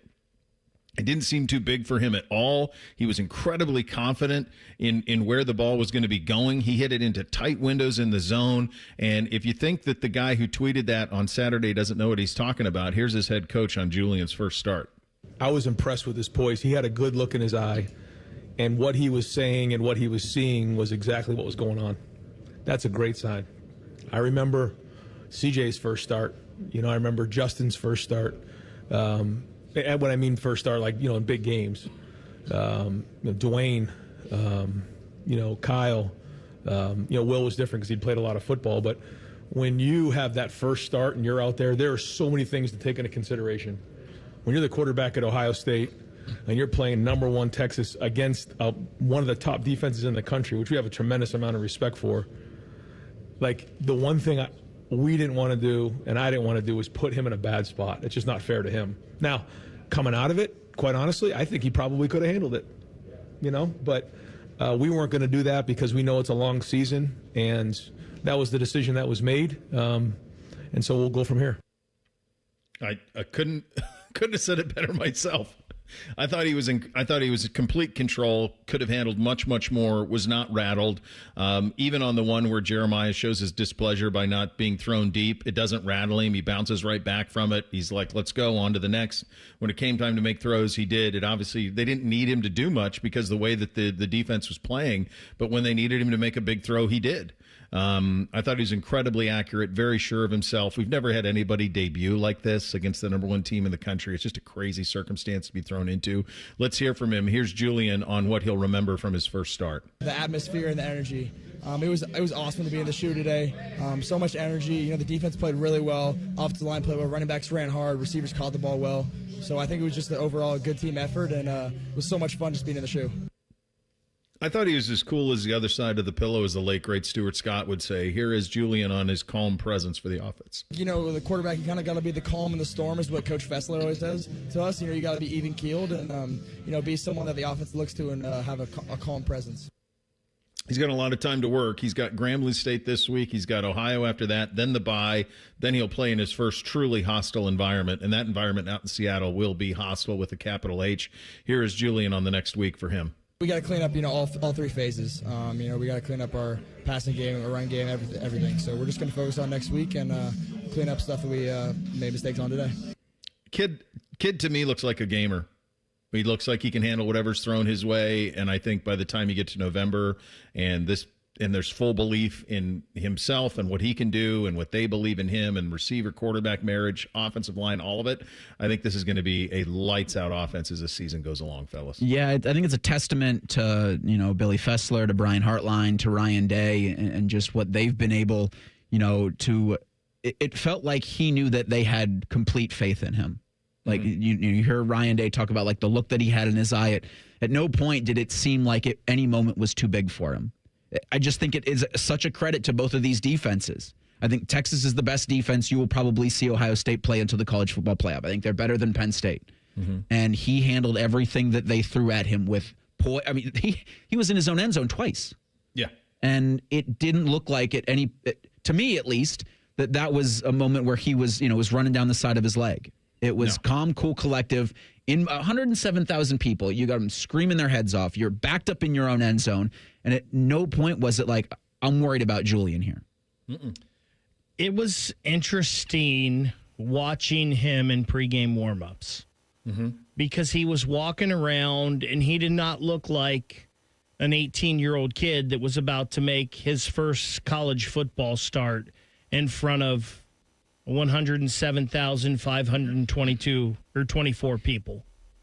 He just looked like, he's sitting there and he's brushing his hair back out of his face. And he's got good hair. Oh, okay, it's my turn. He kind of just slowly sauntered up there and got in line and fired the football. And it's so funny, like his mechanics are so on point. Like he's got that football right by his ear and he just fires it out like it's a dart. And it was interesting watching him and then watching Lincoln warm up too. And Lincoln has a little longer delivery because of the baseball background, I would think, as well. But Lincoln in warm-ups looked cool and calm. And, I mean, he was putting the ball right on the money in warm-ups. And I think you talked about it's such a luxury that Ohio State has here with what Ryan Day has done and Billy Fessler and these works with that quarterback. It's also a luxury that if QB1 goes out, I don't know how much difference there's going to be with QB2. There will be a little, but I think Ohio State is one of the rare teams in the country that has two guys that can get them done for that at that position. It almost reminds me of like 2014 where you ended up with quarterback number 3 and you were still fine, maybe humming even better. Yeah, the depth of talent is crazy. You're going to have opportunities over the next 2 weeks to get those guys a lot of reps, not just Lincoln, but to your point, I think Tavian could get a little bit of run as well over the next 2 weeks by the time you get into that fourth quarter, and I think that you should. But I think the thing that you have to remember most is that for this team to get to where it wants to go, they need this kid to play. They need this kid to be one of the difference makers of this team, because one thing that you come away from this one with is that receiving talent is so elite, and all of them need to eat in a big way, and he's going to be the point guard for all of that stuff. He just throws darts. There was a really cool moment that the television cameras picked up on. This is probably 20 minutes to kick, 15, 20 minutes to kick, and Julian is throwing the ball, and Mick comes over and whispers in his ear something to the effect of, why don't you go take a sprint? He's on like the 40-yard line, and he doesn't hesitate. He just takes off and sprints. And what clearly that was for me was, hey, kid, blow some energy out. Go blow a little bit of energy out. And he did. He sprinted, and he was good. I didn't think there was a second in that game on Saturday that was too big for him. Not a second. I wanted to give one note to Fox, and this is one that they should write down, and I don't know why they fail on this perspective. Give us a little crowd noise. Give us a little. They are immune to piping in a little bit of crowd noise, natural sound into the broadcast. It's Joel and Gus, and the audio from the crowd you can't hardly hear. The juxtaposition bouncing from a Fox game to an ABC, ESPN game, a CBS game where you can hear some crowd noise, it's such a dramatic difference. The next time you watch a Fox game, I think this weekend they have Iowa State, something like that, flip over to one on one of the other channels and just hear the difference in allowing the natural audio to come in. You would not have known on television. You would have not have known that the shoe was loud because they don't pipe it into the broadcast much at all. And I think that's the difference between ESPN and Fox, and it's not good for Fox because Fox thinks that their broadcast is the show. ESPN understands that the crowd and the atmosphere is the show. Yeah. Just like a fundamental thing that Fox does not get and likely will never. Doesn't appear to. One thing that we're all going to get is a steady dose of silver bullet defense because I think they're back. I think Arch Manning was in a pretzel, and I think also what he will be by the end of the year is going to be very different as well. But one thing that we know for certain is Matt Patricia with this talent is going to be a problem. We'll get into it coming up next. Bishop and Friends right here on The Fan. Wake up with the Fan. Eat lunch with the Fan. Go to bed with the Fan. Dream about the Fan. Then change your sheets. Gross. Ew, you guys are gross, but stick around in case I don't find anyone else. The Fan. Game on, week number 1. It starts now, and every touchdown brings you closer to a payout with DraftKings Sportsbook, an official sports betting partner of the NFL. It's not just football. It's first-time touchdown fireworks, anytime TD rushes, and live bets that ride every momentum shift. At DraftKings, every play is your next shot to win. Your season, it starts now. Download the DraftKings Sportsbook app and use the code THEFAN971. That's code THEFAN971 to get $300 in bonus bets instantly when you place your first bet of $5 or more. Plus, over $200 off NFL Sunday Ticket from YouTube and YouTube TV in partnership with DraftKings. The crown is yours. Gambling problem? Call 1-800-GAMBLER. 21 plus. Ohio only. Eligibility restrictions apply. Bonus bets expire 7 days after issuance. See sportsbook.draftkings.com/promos. NFL Sunday Ticket offer for new subscribers only and auto renews until canceled. Digital games and commercial use excluded. Restrictions apply. Additional NFL Sunday Ticket terms at youtube.com/go/NFL Sunday Ticket/terms. Limited time offer. At Kroger, you never compromise. You get high quality and low prices. Like you never compromise your meal with our spring salad mix that's guaranteed fresh. And you never compromise your budget with lower prices on over 1,000 items. Hand it to Kroger shoppers. You never compromise. Kroger. Fresh for everyone. Now through Monday, save big on 12 packs of Coca-Cola, Pepsi, or 7-Up. Select varieties or buy 2, get 3 free with your card. Limit 10. Kroger, fresh for everyone. It's Wilson from That Other Window Place, and this is the Secrets of Pella podcast. Secrets of Pella. Where we try to expose Pella Windows secrets. Okay, Leslie from Pella, these magical disappearing screens you speak of, what exactly is Pella hiding? Well, hiding the screens is the whole point. All right, cut. The screen just disappears? There's no magic involved? Okay. Get the windows that Columbus homeowners rated the leading window brand at PellaColumbus.com. Hey there, you've got a ton of equity in your home. You're sitting on a gold mine. You could do so much with all that cash, like travel, invest it, or pay off debt. But you can't touch it unless you sell your home. But you really don't want to move. And besides, homes are sitting on the market a long time these days. You're trapped, right? Not with TrueHold. With TrueHold, you can cash out your equity in as little as 30 days. But listen, you don't have to move. You can stay in the home you love as a renter. That's TrueHold's Sell and Stay program. Cash out your entire home's value and stay put. TrueHold even covers property taxes, property insurance, and essential repairs. Imagine using that equity to travel, invest, or pay off debt. And you can stay in your home. It's brilliant, especially in this slow market. Get your all-cash offer now. Call 1-855-300-9993. Again, that's 1-855-300-9993. Or visit TrueHold.com. The smarter, faster way to cash out on your home's value without moving. That's TrueHold.com. Common Man and Timmy. Big Dumper. That's quite a nickname. You know, where does a nickname like Big Dumper come from? Is it anything to do differently than you just take giant dumps? Common Man and Timmy Afternoons on the Fan is sponsored by Hinderer Motorsports. The Ohio Lottery's new $5 scratch-off Win Big has a top prize of $100,000. And with the Ohio Lottery app, all non-winning tickets can be entered into a My Lotto Rewards second chance promotion to win Cleveland or Cincinnati football tickets or even a trip to football's biggest game. And that's more exhilarating than a cooler of sports drink dumped on you. So exhilarating. Win big from the Ohio Lottery. A celebration waiting to happen. Lottery players are subject to Ohio laws and commission regulations. Play responsibly. Hello, it's John Kozik, founder and president of TurboTrack Realty, and I buy real estate as is fast for cash. Give us a call today for an all-cash offer at 614-470-2000, 614-470-2000. I buy vacant properties, inherited homes, divorce situations, death in the family. I even buy my tenants won't pay me the rent houses. Give us a call today for an all-cash offer at 614-470-2000, 614-470-2000. Fan weather. From the Logan AC and Heat Services Weather Center. We welcome in September, still feeling like summer. For Labor Day, temperatures in the low 80s with plenty of sunshine. And then for tonight, very refreshing overnight with our lows in the mid-50s. We'll get into Tuesday with plenty of sunshine and dry conditions again, and afternoon highs in the low 80s. For the Fan, I'm meteorologist Meredith Garfalo with your 10 weather impact forecast. Bobby Carpenter demands that you watch Morning Juice on YouTube. If you don't, Tito will move into your house. Live at 6 a.m. on YouTube and streaming on the Fan app. Keep your friends close and your producers closer. You're listening to Bishop and Friends.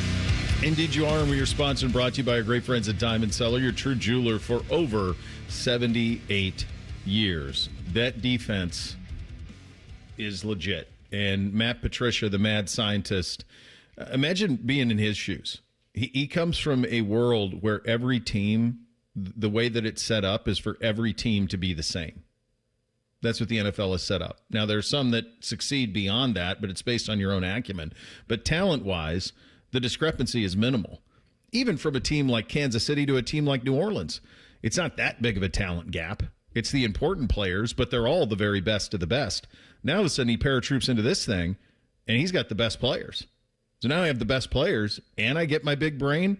Wait till you see what I do. And that's what he did on Saturday, and that's what these players did executing it on Saturday. I thought Arch Manning was in a pretzel. I think Sark was in a pretzel for much of the game, and I think it was the story of the game was this Buckeye defense. Here's Patricia on how proud he is of the players who executed it. So proud of the players. Give all the credit to them. They're the ones that went out there and played really fast, really aggressive. Thought they tried to do everything we asked them to do. You know, they were in some tough spots. It's a really good Texas team. Arch is a great quarterback. So coming out of the gate, not really knowing what that was going to look like, that was really difficult, but I'm proud of our guys for stepping up to that challenge. And, all the way across the board, from the front end to the back end, I think those guys just did a tremendous job with the adjustments, and, we were moving a lot of different parts on them. So it was really, really a great effort by the players. I just think they completely confused entirely. I mean, there were instances when they would bring everybody up and then drop. There's a great image of Arvell where he looks like he's going to blitz and then kind of half fakes that he's not and then turns and goes and gets the sack. It's little stuff that they're asking them to do that is just next level. It's next level stuff. It's NFL concepts that are being thrust on the college game, and clearly Arch Manning and Steve Sarkisian were not ready for it on Saturday. Yeah, it was interesting. Like Dane Brugler, who has the beast and analyzes every draft eligible prospect before the draft every single year, had just that when he was just breaking down film of Arvell Reese and breaking down film of what Patricia was asking these guys to do. It was like, this is very NFL. This looks like an NFL ready defense, and it's got players of that caliber. It was interesting to note that it was a little later. It was right before Jermaine Matthews had that interception. I mean, maybe seconds before, where Gus and Joel were talking, and Gus asks Joel, like, well, shouldn't, Sark have Arch air it out? And Joel hesitates. He goes, I don't know about that. And right after that conversation happens, they try to air it out, but there's Jermaine Matthews literally sitting on that route. I think he pressed. I think he was like, I'm so sick of not getting something. Yep. I want to throw the ball down the field. And when he did, that's what happened. There's nothing there. There's nothing. Something else, and maybe it goes without saying when you're talking about a team and the defensive performance that Ohio State on Saturday, but something else that we haven't touched on yet, Ohio State's tackling was as good as maybe I've ever seen it. I only remember, I think, 2 missed tackles in the game. I mean, Lorenzo Styles came up and made a couple really nice open field tackles. Obviously, Caleb Downs, that goes without saying. Igbinosun and Jermaine Matthews come up and made a Jalen McClain. Like, the secondary and the linebackers were not missing tackles. There were a couple times where I was like, that might be a chunk play, and they made the tackle every time. No, they were incredibly sound, and I, the back seven especially was just so elite. I mean, there was nothing there. Arch made a couple of throws in the fourth that were exemplary, and you say, okay, well, now I see it. But by and large, I think he was very much confused, and I do think, we talked about this on Friday, I think this is the best back end in college football. Here's Patricia on his DBs. The thing about college, again, like I think I mentioned this during camp, I think everyone back there played really fast and really aggressive. I thought the communication was really good. Caleb's unbelievable back there as a field general, just kind of making sure he's calling out the coverages or the adjustments or even some of the alerts, that we have in those situations. And Jalen did a great job too. So that part was great, to be able to see that in game action and kind of put that under our belt and improve on it as we go was really good. But I think everyone, Jermaine obviously had a great game. IGB, those guys played, and Zoe, Lorenzo, he played really, really well back there. That's a great group, and they work really hard. Coach Walt does an unbelievable job with those guys, developing them and instilling the confidence in them. So it was fun to watch them in game speed. Like I said, Texas is fast, so they can move downfield pretty quick, and watch our guys run with that sort of speed was really good. The other thing that was really good is 8-0. So you got to go back to have a pair of dudes like that. You're going to have to go back a little ways because those two are everywhere. Their football acumen is so elite. Their ability to know where the ball's going to go before it gets there. Their ability to make ground go away. They cover so much space so quickly. They're massive humans. And when they hit you, it leaves a mark. In a very, very big way. Here's Matt Patricia on his linebackers. They're big, and they're fast, and they can cover a lot of space, so that's a lot of fun. I think those guys, Sonny, Arvell, Peyton, all those guys when they're out there, just their ability to kind of move in space and play the game, with the speed that Texas has. Texas is a fast team. They really do a great job. Sark does a great job of just spreading you horizontally and then the vertical shots. But those guys, it's fun. Those guys are fun football players to be around, from the linebacker core. So Coach Leonidas does a tremendous job with them. So it was good. It's great to see him in live action. We warned you on Arvell. We knew that everybody knew Sonny, but we've been warning you since last spring about Arvell and gave a stern warning about Arvell on Friday that you're going to be very familiar with him. And you see why. He's everywhere. Everywhere. And I thought that, Ohio State did a really good job early of keeping everything in front of them. I think we had talked about this late last week. Arch Manning's athletic ability was the one thing that you didn't want them to kill you with. Mm-hmm. And for the entire first half, I think Texas did a really good job adjusting in the second half and coming out and making that be their game plan, is where if Arch has nowhere to go, Arch just goes. Mm-hmm. And so that, for the Longhorns, I think was what they tried to lean on early in the second half. And I think that's a great credit to how, first off, with Texas and Arch Manning, they're going to be just fine. They're a great team with a lot of talent and a lot of speed. this was, to the point that I'm going to probably continue to make until the college football playoff, a true testament to how ready and how great this Ohio State defense is right now and how they're going to look later on in the season. Like, they're going to get better off of this. I don't know if we have precedent for it. It's 8 new starters, dude, to your point. Just imagine what November looks like if they stay healthy. I love to, and I feel like this kind of started a couple years ago when Davis and Igbinosun transferred to Ohio State from Ole Miss.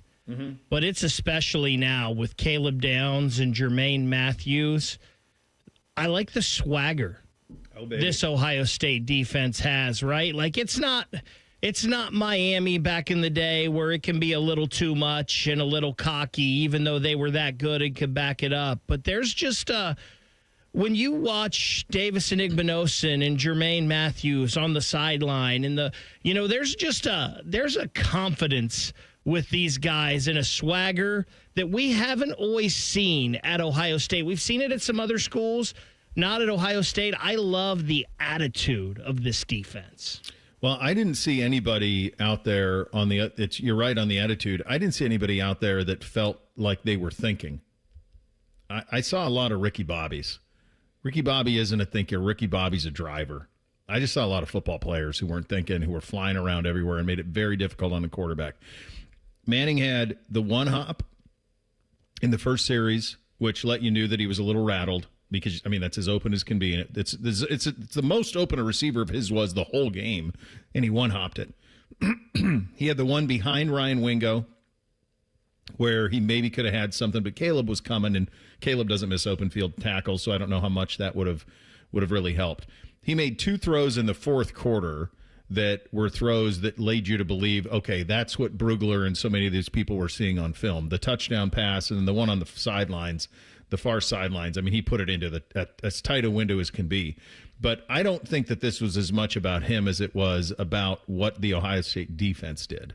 And I think he'll be fine, but this Buckeye defense is going to be more than fine as the season goes along. This is 8 new starters in a new system.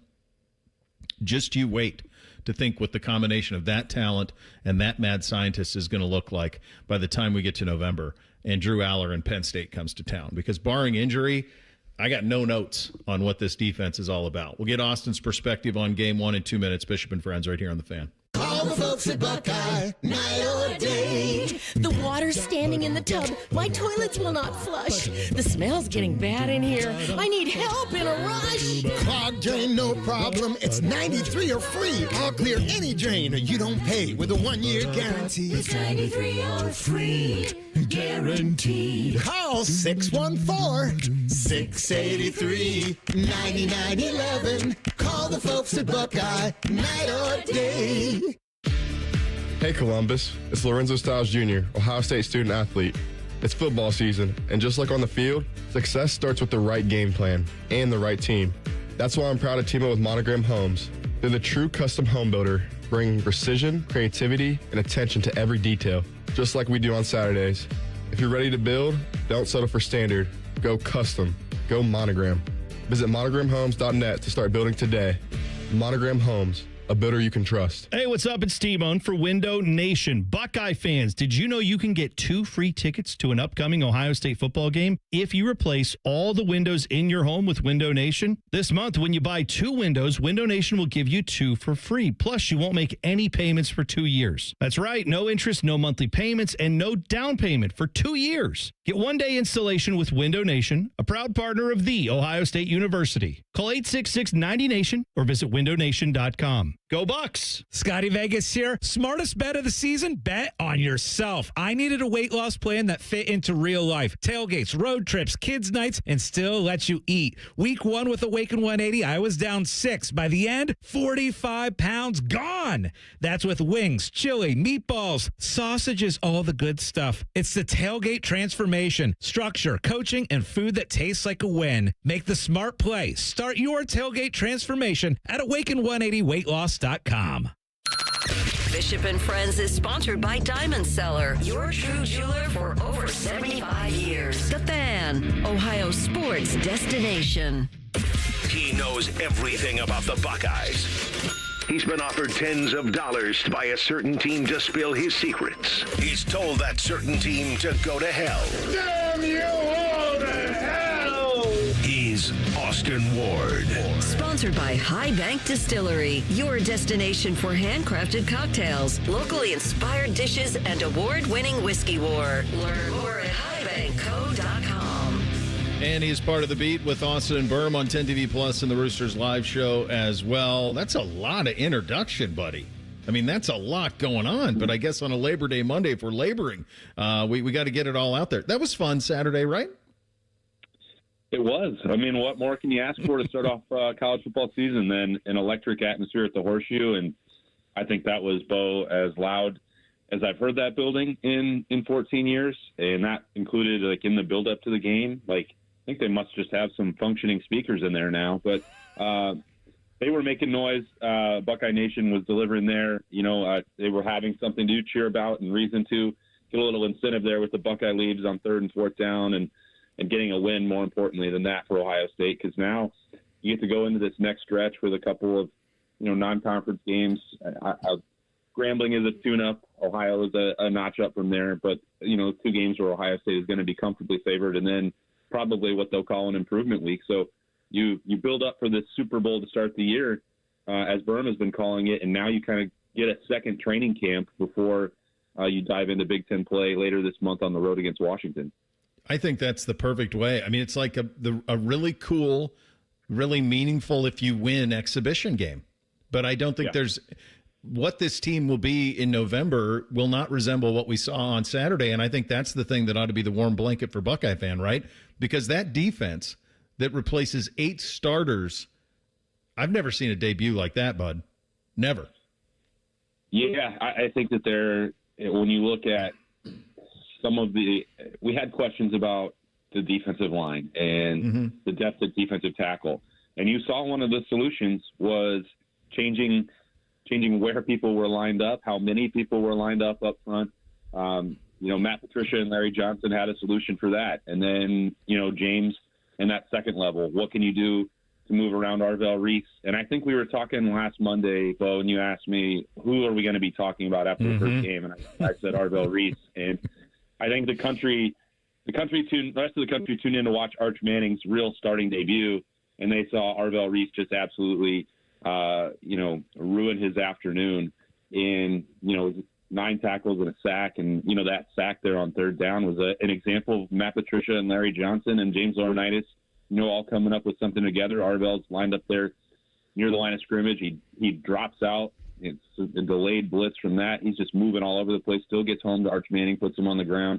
I think I've been joking about it for the last couple of days, Bo, and I think that there's a real element of truth here that Penn State thought that they landed the coup of the offseason by taking Jim Knowles away from Ohio State, and all they did was open the door for the Buckeyes to go get a Super Bowl winning defensive coordinator. So pretty good start for Matt Patricia, great start for the Silver Bullets.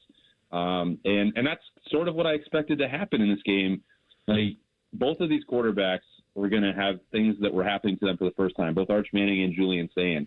And coming to deal with this crowd, with that defense, it was going to be a lot. And, I think both of them are going to look a lot better in a month's time, 2 months' time. There's a really good chance that we'll see them play again down the road. There certainly is. And I do think the triumvirate of Caleb, Sonny, and Arvell, their athleticism, but also, Austin, their acumen, they're brilliant players who can be put in a lot of different spots, and none of it's too big for any of them. And I think what it allows for is it allows for Matt to do things that normal college coaches can't do. Because not only do you have to have the speed, the athleticism, and the size to be able to cover all that ground, you have to have the smarts to be able to know where you're supposed to be. And it felt to me like those guys, and really the whole secondary, kind of had the answers to the test. There wasn't much there for Arch. It's not like he missed much. He had there wasn't a whole lot out there for him. Yeah, and I remember there were just times in the game where Sark was trying to use motion or sending orbit motion through to try and find something out about Ohio State's defense. Like, no, we're not going to show you anything pre-snap. Like, this is what you're going to get, and what's going to happen after that. It took Arch Manning time to figure that out, and that helped because in this game, there wasn't a tremendous consistent pass rush for Ohio State. I guess I've reached the nitpicking part, but part of that was Kenyatta Jackson leaving with what looked like maybe a concussion protocol there when he took his helmet but didn't leave the sideline. That's one way to help manufacture that against. Like, Texas is really good. Make no mistake about that. I said they play again down the road, and they probably have a good chance of that, depending on how the bracket shakes out. But that was one part where Ohio State got creative to work around that. What that was, pass rush and coverage working together. That was letting Caden Curry, Bo Atkinson move around to different spots, using Arvell Reese, putting Peyton Pierce out there. They just had a number of creative solutions, and it was really making it difficult for Arch Manning to get comfortable throughout that entire game. He made some throws, especially there in the fourth quarter. It was like, okay, you can see why there was so excitement for it, but the consistency wasn't there, and Ohio State was the reason for that. I'll tell you, someone who the lights weren't too bright, the stage wasn't too big, from my perspective, was the kid taking snaps in scarlet and gray. I thought Sayan was brilliant. I tweeted in the middle of the game, like, I think he could handle a lot more than they're giving him. None of it seemed too big. A lot of people say, oh, he should have hit Jeremiah on the deep ball. Yeah, maybe he would have rather had that one back. But you know what? It's a fourth down. He had Max Clare on his hands for the first down, and he dropped it. He was on the screws almost every single throw. I think the sky's the limit. And I thought, like, just the look in his eyes, Austin, was so noticeable. To me, he seemed as comfortable as can be. Yeah, and 13 for 20, you look at it and it seems kind of pedestrian, but you mentioned Max Clare with the drop. We saw, I'll be stunned if Jeremiah Smith drops 2 more balls for the rest of the season, and that happened on one drive there early in the game. It's not as easy as just saying, oh, well, you turn those drops into catches, and then Julian's 17 for 20. Yeah, that's one way to look at it, but it also could have then, if they extend drives, it could have been more opportunities for him to make plays. Then the numbers start growing. The score might start growing as well. So I agree with you. And I think that Ryan Day, more importantly, agrees as well. He talked about it after the game. And it was like, kind of putting that combination together of, well, this offense is going to be a little bit of a work in progress to get to where you want to be. Everyone is at this time of year across the country, even if you have a veteran quarterback. But you saw Julian saying, standing there in the face of pressure, deliver the football. You saw him extend outside the pocket a little bit, good decision-making, and no turnovers. So, I think that throw to Carnell Tate there was a reminder that there are going to be more opportunities down the field as this grows. And Ryan Day said, yeah, maybe if they had installed more, if they had more confidence going into the game, or they had a better idea of how much he was going to be able to handle, then there would have been other places that they could get to in the playbook against Texas. But the fact that they, everyone was a little bit uncertain, plus the quality of the Texas defense, I don't have any problem with them playing a conservative game and leaning on that defense, because I firmly believe that by the time Washington comes around, or by the time you get to early November against Penn State, there's going to be a lot more at his fingertips, and Julian Sayin definitely looks like he will be ready for that moment when it arrives. Yeah, I want to shake people sometimes. They're like, well, we ran it in the middle. We weren't even trying to pick up first downs. Were you watching your defense? They were playing to win the game, kids. Like, they played the number one team in the country with the Heisman favorite and the presumed number one pick in the draft whenever he comes out, and they won. They were playing to win the game. Like, this is going to change now. And I think that's the thing that people got to wrap your head around. Like, the goal is to win it. They did, and now that metric point is something that they can fall back on all season long, bud. Yeah, no, I mean, I don't have any issue with the way that they chose to win this game, because it worked. The score says 14-7, and they're not going to change it. So I know that you and I spend a lot of Mondays, and certainly there's going to be next week or 2 weeks from now, it's going to be, well, we're going to have to put this in the context of what does it mean for Penn State or the end of November. I understand that that's part of the game, and just simply looking at the scoreboard and accepting that as like, oh, well, that's all it takes for Ohio State to win a national championship is win games like this. I know that they have, and I'm not pretending that they don't, a lot of things that they need to continue to add on here, primarily with the offense, whether that is adding more to Julian's plate to let him touch every part of the field moving forward. And I know that will happen. Their wide receivers are too good for that to not be the case. Maybe more creativity with the run game. You didn't like that on Saturday. I certainly understand that as well. But this was, Texas wasn't going to make it easy for them to just get to the perimeter no matter what. And I think, James People, C.J. Donaldson both can can find some things where maybe you could have cut this back, or maybe it was blocked up well enough to be more plays, that's more yards. That's fine. Like, that's going to happen in week one. And they didn't have any opportunity to iron out some of that stuff before diving into it against the number one team in the country. So, they took a path here that they thought was the best to get one win against the number one team in the country, and that one worked. And if they play again, I bet it looks dramatically different. I'll get you out of here on this one. Were you, did you expect like a 2-1 Donaldson to Peoples carries? I did think that C.J. Donaldson was going to be the lead back for this team. So I like the veteran presence. I like the production at West Virginia. And, I've talked before about, well, he's changed it so dramatically since he arrived with the 25 pounds. But someone running for, 2,000 yards at the Power 4 level is nothing to sneeze at. And then when you combine that in with, the resources, the support that you have at Ohio State, a lot of these guys, it's reminiscent to me of Will Howard a year ago, where it's like you have all of that body of work and you maxed out at a place that could get you as far as that. Ohio State can take them just a little bit further.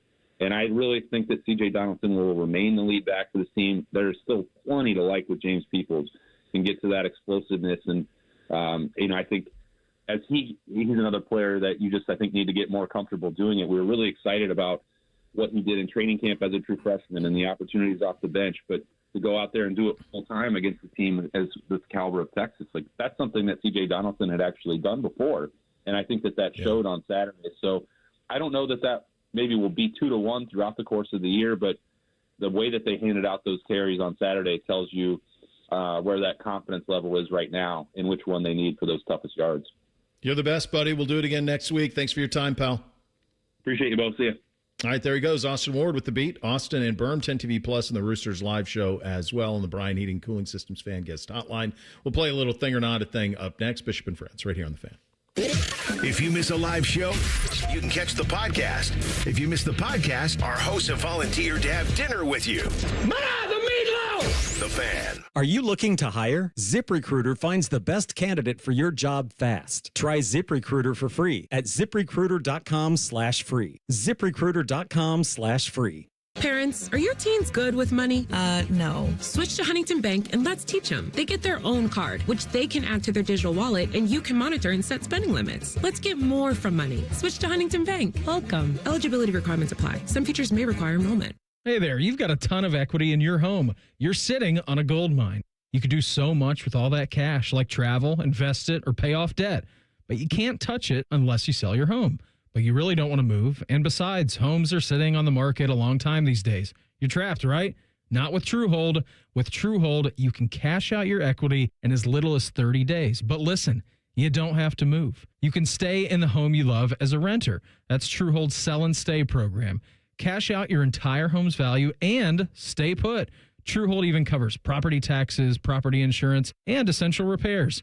Imagine using that equity to travel, invest, or pay off debt. And you can stay in your home. It's brilliant, especially in this slow market. Get your all-cash offer now. Call 1-855-300-9993. Again, that's 1-855-300-9993. Or visit TrueHold.com. The smarter, faster way to cash out on your home's value without moving. That's TrueHold.com. It's a different world today than it was 30 years ago when I started Care Heating and Cooling. This is Mike Weens, now the retired founder of Care Heating and Cooling with my sons, Dennis and Ryan. Dad, 30 years ago, you were the first to warn of companies using service technicians as salespeople, of abusing the trust that a service technician has. With the big conglomerates now buying companies all over Central Ohio, this has become the normal business model. It's all about greed. The conglomerates know they can make a lot more money by incentivizing their technicians to sell air conditioners instead of fixing them. They train their techs to take advantage of a customer when they are the most vulnerable. Dad, that is not how we were taught. In 2024, Care Heating and Cooling was awarded a BBB Torch Award for ethics and was named the Lennox Partner of the Year. You don't earn those awards by leaving cat toys behind. Call Care Heating and Cooling at 1-800-COOLING or schedule an appointment online at careheatingandcooling.com. When you need a company you can trust. The summer event is still on at your main Honda of Dublin, and with football back, Rich is ready to dominate the competition. You can lease the sleek 2025 Honda Accord LX for as low as $249 a month or finance with 3.99% APR. Upgrade to adventure with the 25 Honda Pilot Sport all-wheel drive. Lease starting at $429 per month or 4.49% APR. Visit Germain Honda of Dublin on Sawmill Road, just south of 270. See dealer for full details. It's always a good day at the Nationwide Children's Hospital Championship. September 18th through 21st at the Scarlet Course. PGA Tour's rising stars compete, Hub 13 drink specials, and more. Get free tickets today at ncc-golf.com. Morning Juice is live on YouTube. Weekday mornings starting at 6. Or on demand whenever you want it. Yeah, whenever. Bobby Carpenter's at your beck and call. And Tito's there too, to clean the toilets. Head to YouTube and subscribe today. At CME, many of our team members are certified financial counselors, trained to help you budget smarter, tackle debt, and build a plan for your financial goals. They offer free confidential support exclusively for CME members with real-world guidance. Whether you're starting from scratch or need a plan for a specific financial journey, our counselors are here to help. No judgment, just support. Let's move forward together. Terms and conditions apply. Federally insured by NCUA. Visit cmefcu.org for additional details. It's the Ford Labor Day lease event at Valley. All brand new 2025s. Mustang, EcoBoost, and Mach-E. Escape Active, Bronco Sport. Your pick, just $399 a month. F-150 STX, Explorer Active, Bronco Big Bend, and Mustang GT. Now, only $499 a month. Every Valley lease is for 36 months with zero down and a 2-year premium maintenance plan included. Hurry, these deals end Monday at Valley Ford of Columbus in Hilliard. Open Labor Day 11 till 4. Want to know anything about the fans' contests, how to win, or what's up for grabs? Check out 971thefan.com. The Fan, Ohio's sports destination. Taking the art of sports radio and day drinking to a whole new level. You're listening to Bishop and Friends. All right, time for a little thing or not a thing on a Reaction Monday edition. Hit it, fellas. Thing or not a thing. Sponsored by Billiards Plus. Find your next grill and everything you need for the master griller. Billiards Plus on Dublin Center Drive in Dublin. All right, the feisty Green Wave of Tulane beat Northwestern 23-20 or 23-3, I should say, on Saturday. Tulane scored 23, Northwestern scored 3. Wildcats quarterback Preston Stone had 4 interceptions and a fumble in the loss.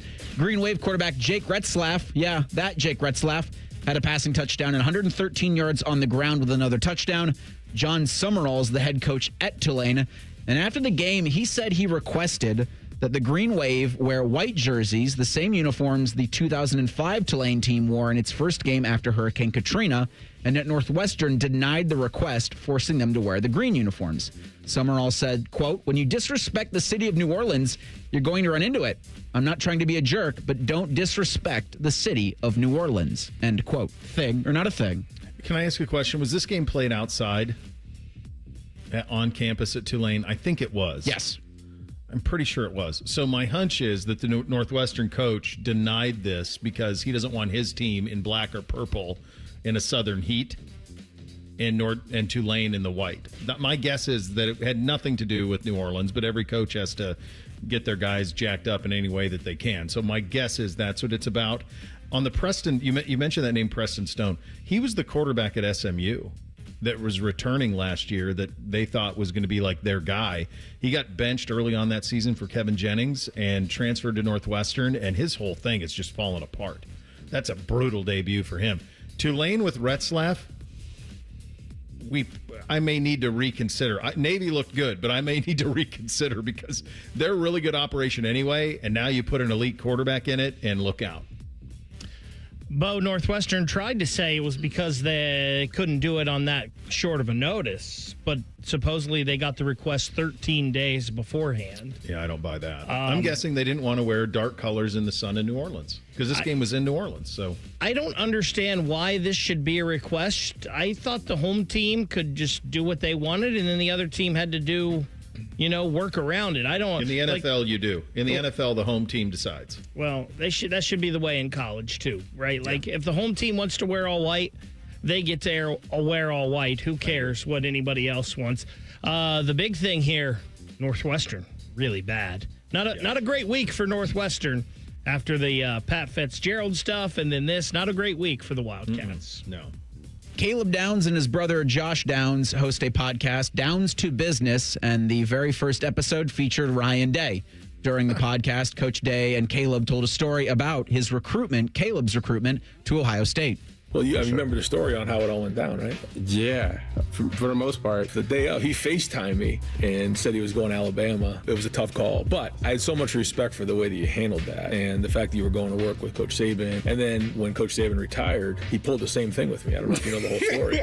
All right, okay, so I made the decision, okay, I'm going to call every coach that I have a relationship because I respect everybody. And it was Notre Dame, Georgia, Ohio State, Alabama. And this is like the day of my commitment. Call Coach Day. He answered the phone. And then I think I'm gonna go somewhere else. And it was just, it was a big breath. It was a big breath that he had to take, but he wished me nothing but the best. That's why I had so much respect out the portal. Okay, but what you didn't tell him is then, as he's coming out of the portal, he then calls me and says, Coach, I hate to do this to you again. I'm like, oh my God, he's doing it again. And he goes, no, I'm just messing with you. I'm coming to Ohio State. Hey. I threw my phone against the wall. He was happy? I was happy. That's awesome. Or not a thing. That's an awesome thing. And it also speaks to, like, this is Ryan Day is a national championship winning coach. And obviously this happened before he won the national title. But all of these guys are at the whims of 18 and 19-year-olds, 17-year-olds. Like, a ton of respect for Caleb for calling the coaches who invested in him. Like, I take note of that right away. Like, when it comes time to draft him next spring, that's something that NFL teams are going to be like, wait a second. This kid called every coach who he said no to and told them that he said no face to face. That's big time out of him, so that'll benefit him greatly at the next level, along with all of his talent. But also, I just think about, like, how, remember, like, Ryan, when Jeremiah's papers came in, he, like, almost fell to the ground, like, took him to his knees on signing day presser. So, like, these guys are all going wherever 17 and 18-year-olds don't want to take them.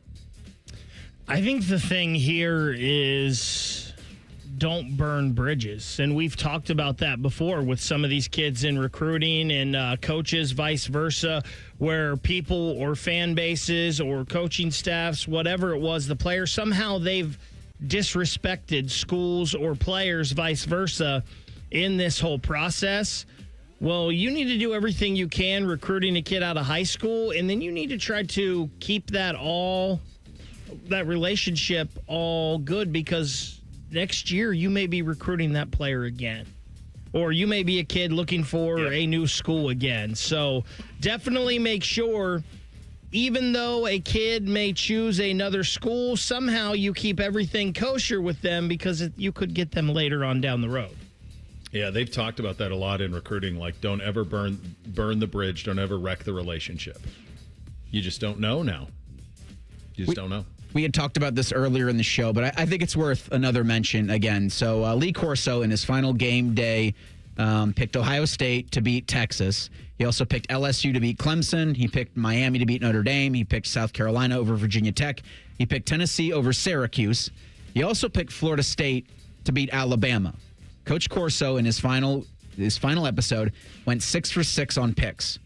Reddit College Football says a $100 parlay on that pick would have netted the winner $10,296.86.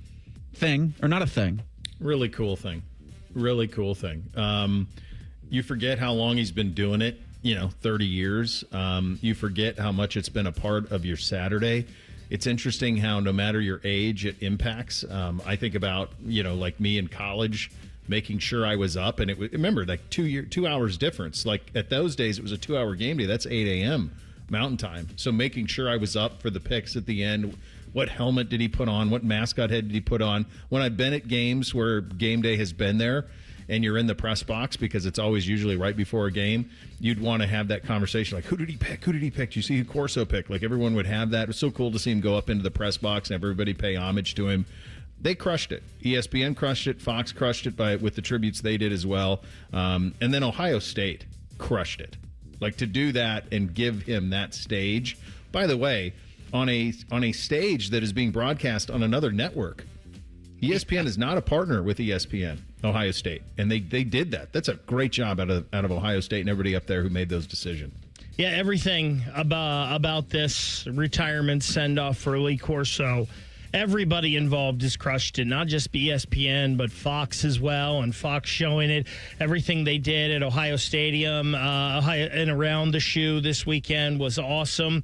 I was shocked how many people were standing around the game day set at 7 a.m. when we got down there. I couldn't believe it. An hour later, and then about 9:15, we went to get our credentials and head inside. And it's the most people I've ever seen around a game day set ever. And it was still just starting. Yeah, it was awesome. Everybody crushed it. So great job out of everybody who was involved. It is week 1. It is a win against the number 1 team in the country, which will no doubt lead to you being the number 1 team in the country. We will blitz the Buckeyes coming up next. Bishop and Friends right here on The Fan. Matty Ice is currently bathing himself in creamy jalapeno dip. And I've officially run out of ways to tease this show. Rothman and Ice. Weekdays at noon. The Fan. What's better than cheering the Buckeyes on to victory? Wearing our exclusive collection of OSU jewelry as you watch. Hi, this is Alex Johnson from the Diamond Cellar. We're an officially licensed jeweler of The Ohio State University, and we've created beautiful Buckeye jewelry that will last a lifetime. From Blocko earrings to Diamond Script Ohio necklaces, we've got luxury Buckeye gifts starting at $99.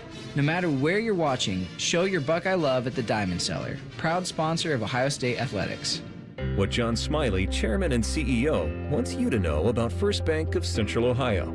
Our competitive advantage is the number of years we've been in Central Ohio and the fact that we're able to make decisions here locally that make sense for the client. At the end of the day, it's the ability for us to say, okay, what can we do to make your banking easier for you?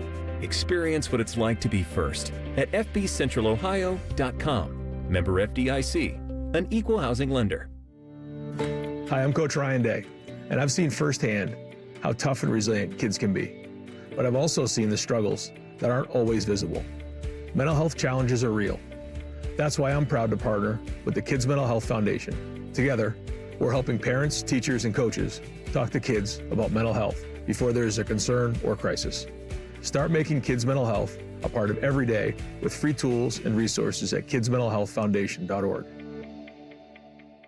Hey, what's up? It's T-Bone. My good friends over at Sleep Better Columbus want you to know that if you're 65 or older, enjoying those golden years, but maybe you're dealing with restless nights, you need to listen up. Are you tossing and turning, struggling with sleep apnea, and that leaves you wiped out during the day? Well, it's time to reclaim your rest with Dr. Mark Levy at Sleep Better Columbus. As a leading provider in non-surgical sleep apnea treatments, Dr. Levy helps you breathe easier and sleep deeper with custom oral appliances, a comfortable alternative to CPAP.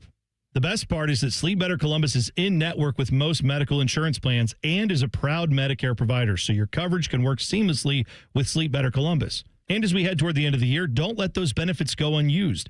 You don't want to wait to use your deductible. Act now to make the most of it with Sleep Better Columbus. Call Sleep Better Columbus today at 800-MORE-SLEEP or visit sleepbettercolumbus.com. Once again, that number, 800-MORE-SLEEP or sleepbettercolumbus.com for your consultation. Sleep better, live better. You've earned it. At Kroger Pharmacy, we make it easy to get flu, COVID, and RSV vaccines. They're available at no cost to you with most insurance plans. No appointment needed. And we're open weekdays, weeknights, and weekends. So come and visit us when it's most convenient for you. Kroger Health, a world of care is in store.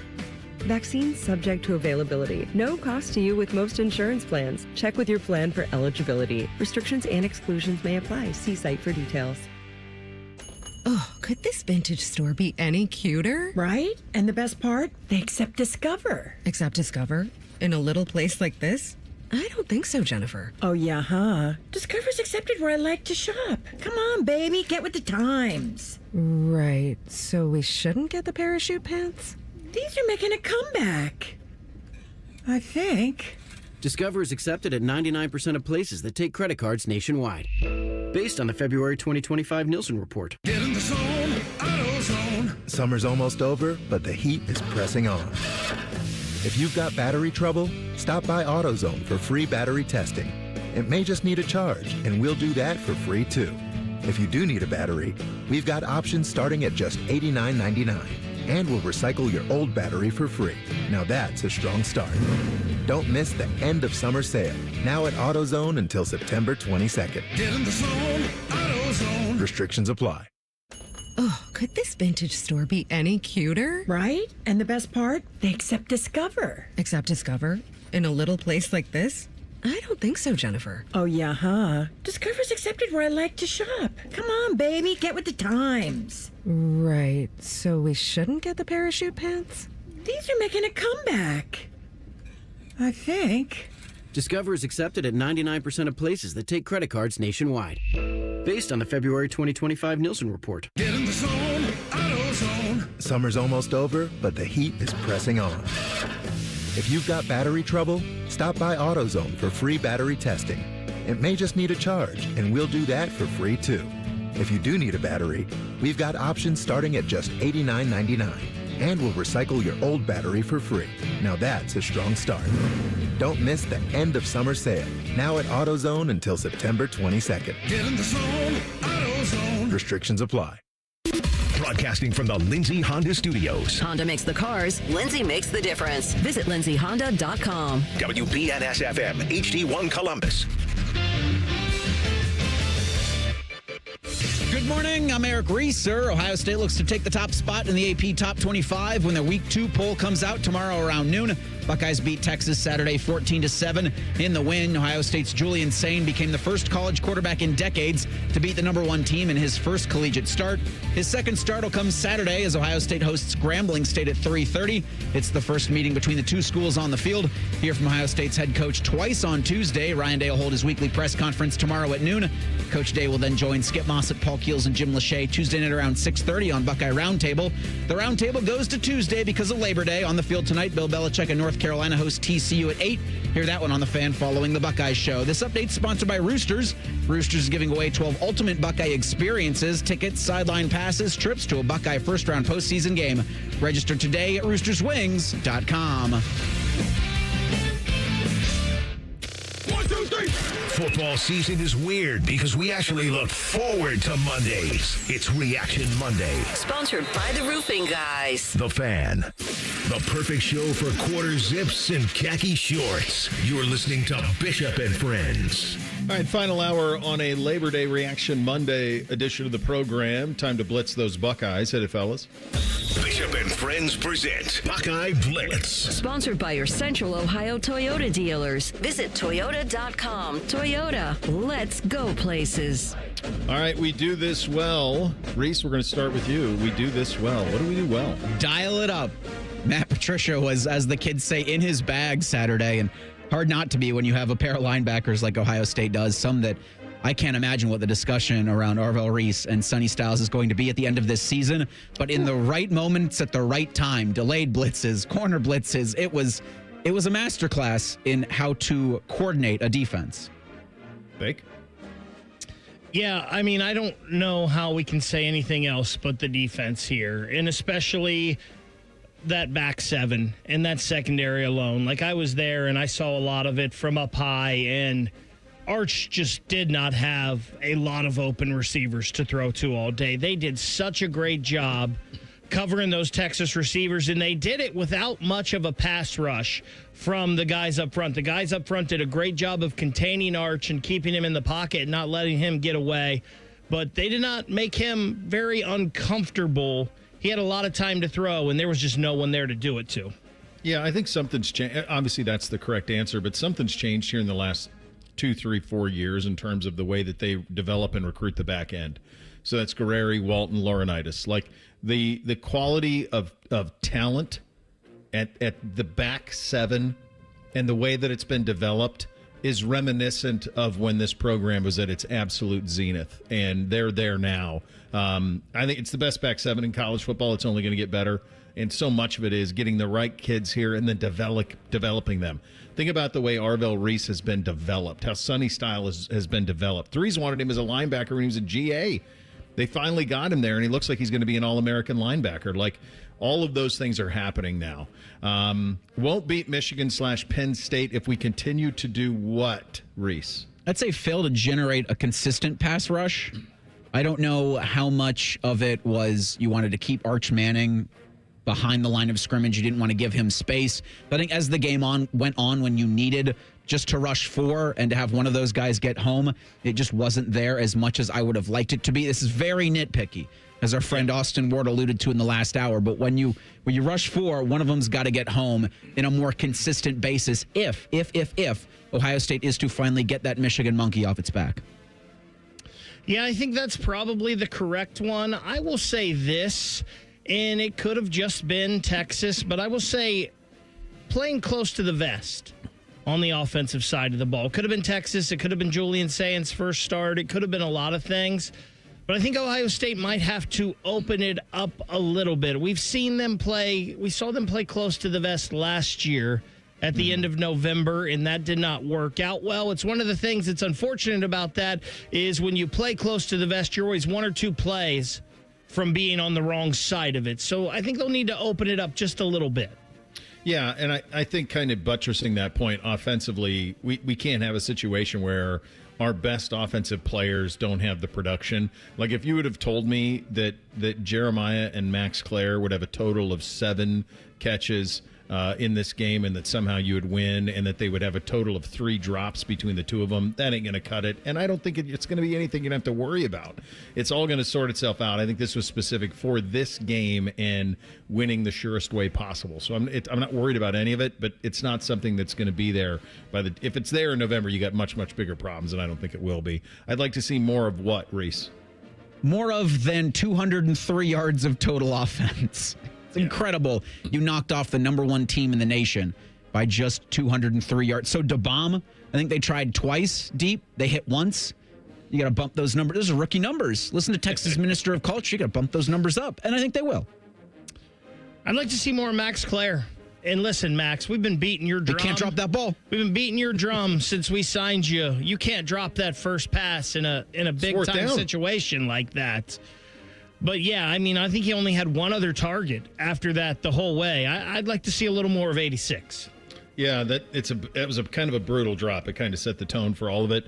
I'd like to see more Julian Sand because I think he can handle it. I mean, we've been over it a lot today. I think he is going to be a star by the time we get to October, and I can't wait to see what it looks like for him in Seattle by the time we get to the end of the month. Coach who earned his courtesy car this week, who do you got, Reese? Do Bugattis come with pencil holders?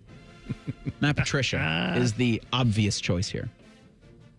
He is. He's the right answer. I'm going to go give him a little love to his co-defensive coordinator here, Tim Walton. Since Tim Walton has been here, the defensive backs have just been different, right? The cornerback recruiting, we talk all the time about Hartline and the receivers that he brings in. And I know Ohio State has always brought in cornerbacks, it seems like, but we're getting some dudes in the defensive secondary. And, man, those DBs were so good Saturday. Look how they trusted Sanchez, true freshman. Every passing down. Yeah. Oh, yeah. I had buddies of mine in Houston text me pictures of him at Texans camp going, I'm like, who is that? They're like, that's a high schooler. He's going to play at Ohio State. Oh, okay. Fine. Very good. Look, you could go to any of the defensive guys. I thought Threes' guys were extraordinary.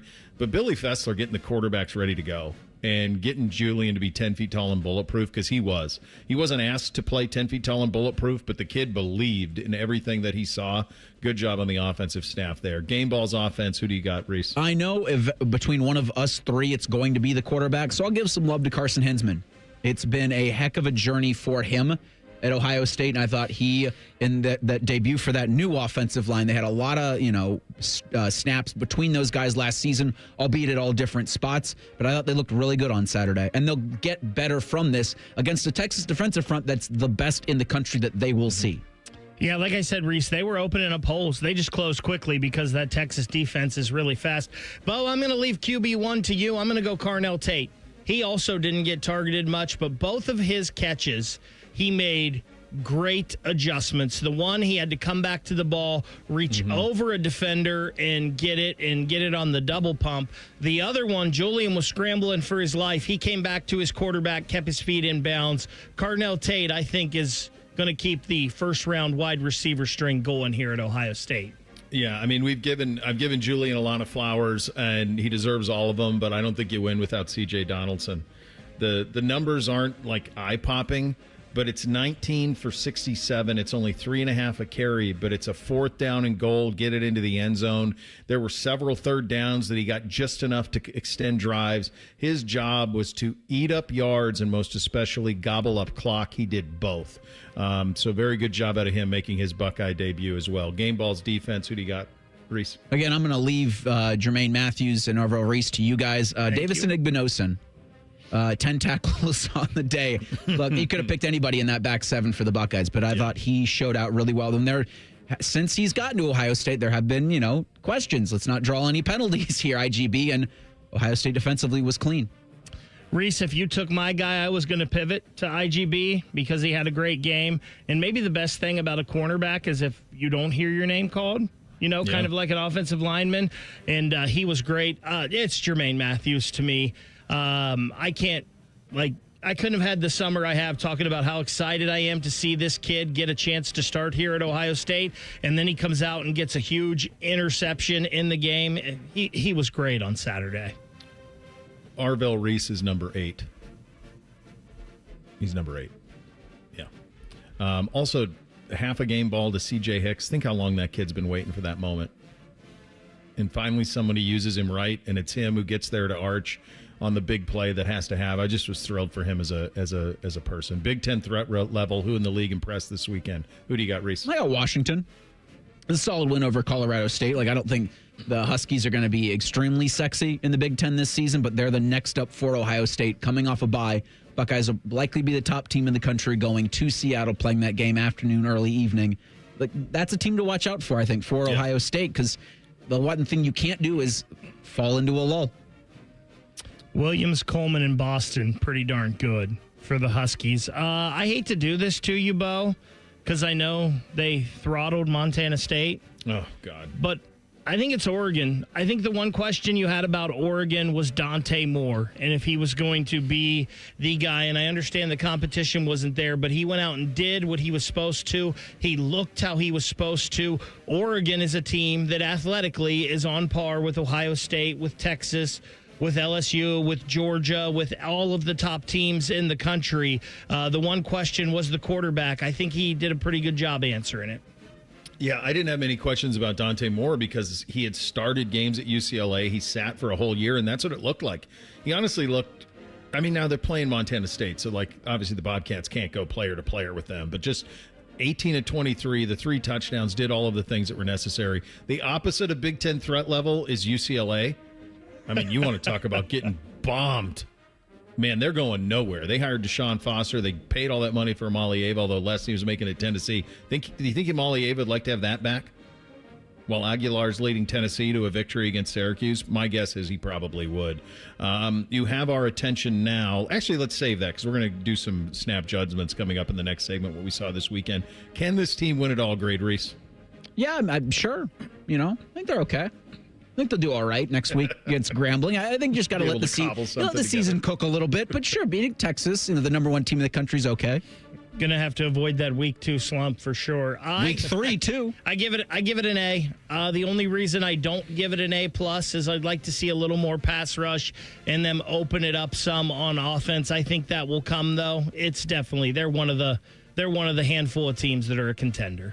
Yeah, I think it's an A+ based on what we saw because I think this is just scratching the surface about what this team can be. I think what this team is going to be in November is downright terrifying. Now, around the country, there was something I saw on Saturday that terrified me. I will share that with you coming up next. Bishop and Friends, right here on The Fan. We have so many local shows, I can't fit them in a 10-second promo. So let's just say we're live and local all damn day. The Fan. This is Jeff for Tri-State Men's Health, where we've successfully treated thousands of men for low testosterone and helped them feel like their old selves again. Please take a moment and listen to how we helped Chad. Hi, I'm Chad. I've been taking the low T treatment at Tri-State Men's Health for a little under a year now. So I was really just struggling with finding the energy to accomplish the things I wanted to do every day. By the end of the workday, I was very drained and tired and found it hard to concentrate and get my job done and was looking for something to kind of get that edge back. Once I started taking the treatment, I felt probably within the first 2 to 3 weeks more energy. And the thing that really I noticed right away was sleeping. Now I get a solid 8 hours. I'm going on vacation. I'm enjoying myself. So men out there, if you're struggling with any of the symptoms I was, low energy, brain fog, lack of sleep, I would highly recommend you call Tri-State Men's Health. You won't regret it. Thanks, Chad. It's true. Low T therapy will likely change your life. Call 800-900-9654 or go to tristatemenshealth.com. He's at the 10, the 5, touchdown. This is what the Buckeyes train so hard for. Just like Valvoline Instant Oil Change, their techs train like pros to deliver expert service every time. Wait, are we talking football or oil changes? Both. Whether it's the Buckeyes on the field or your car in the bay, it's all about preparation and precision. Can't argue with that. Valvoline Instant Oil Change is a proud sponsor of Ohio State Athletics. Visit VIOC.com/Buckeyes today.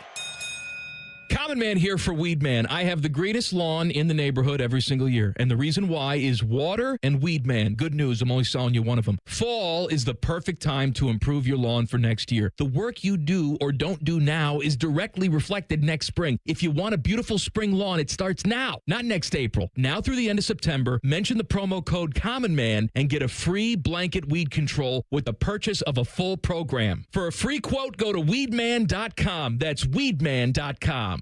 Hi, I'm Dr. John Runyon from Runyon Dental Group. Are you missing teeth or do you have uncomfortable dentures? Dental implants can not only transform your smile, they can restore your confidence and allow you to eat those foods you love that you've been missing. When I was in my early 30s, I was in a similar situation needing complex dental work and dental implants. I understand all the emotions that you're feeling because I've been the patient and I know that we can help you. Schedule a free consultation today at runyondentalgroup.com. That's runyondentalgroup.com.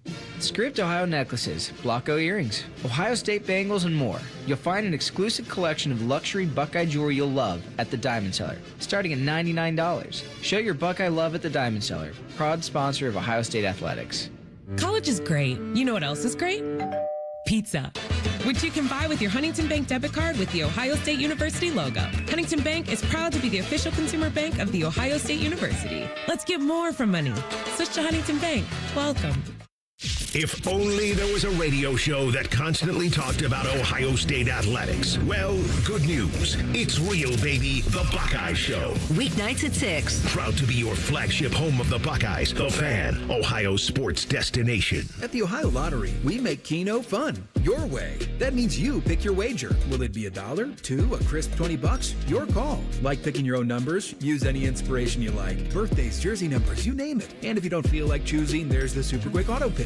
With regular promotions that'll get you more bang for your Keno buck, multiple ways to win, prizes galore, and live draws every few minutes, anytime is the right time to get in on the Keno action. Keno is always fun, your way. Lottery players are subject to Ohio laws and commission regulations. Play responsibly.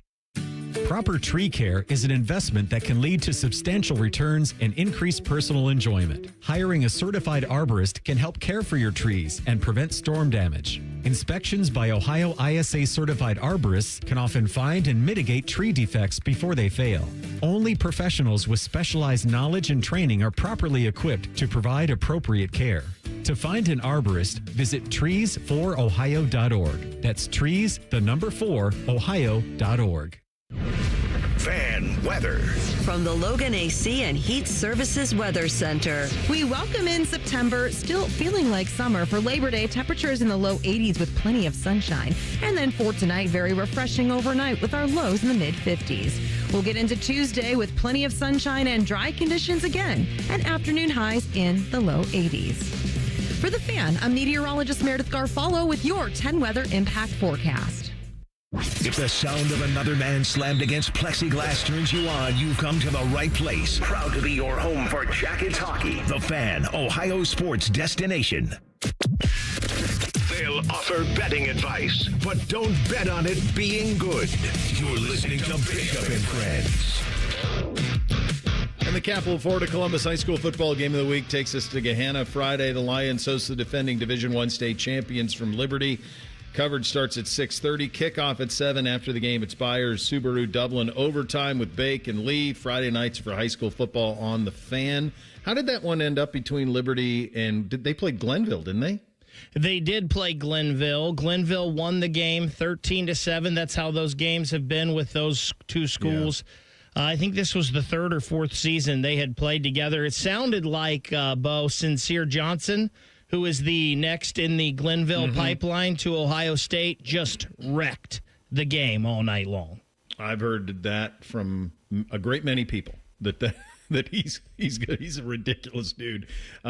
Peter King used to do this thing when he did the Monday Morning Quarterback, and it was 10 things I think. I thought we could have a little fun with that after week 1 of college football here. Just some wild overreactions to what happened and what was it's so cool that this weekend's to itself.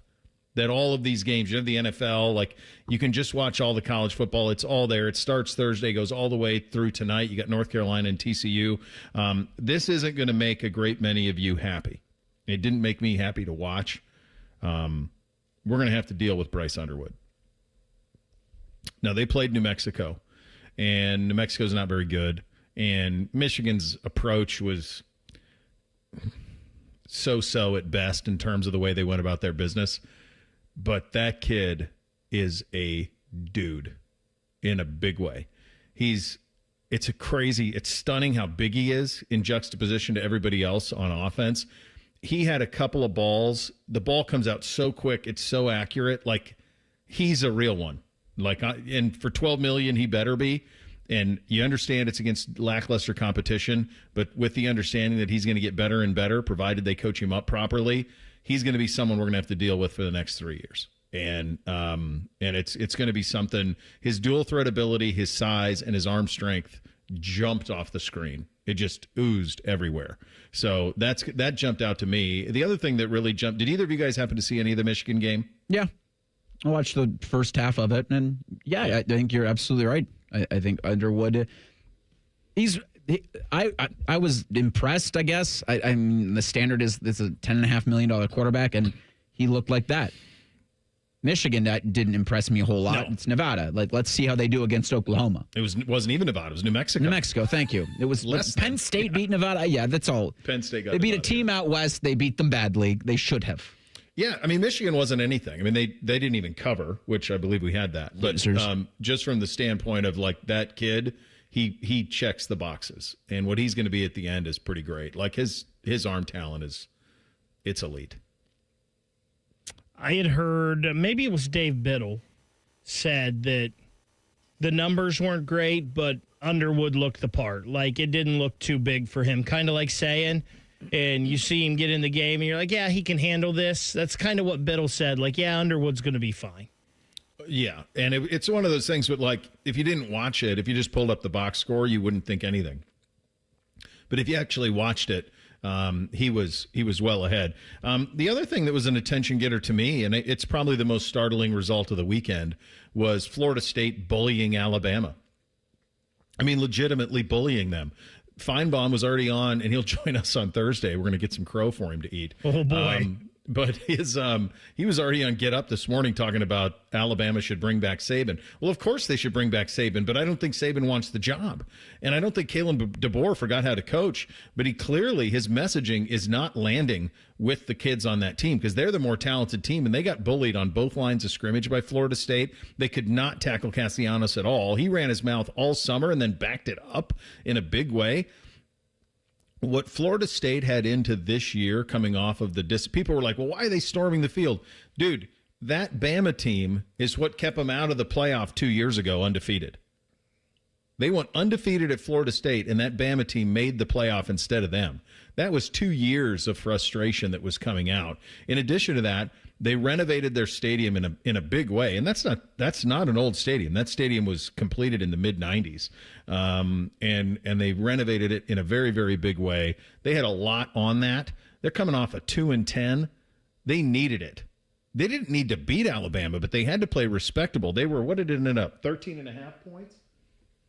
I think we picked it. I had FSU covering, but we picked it. Yeah, 13.5.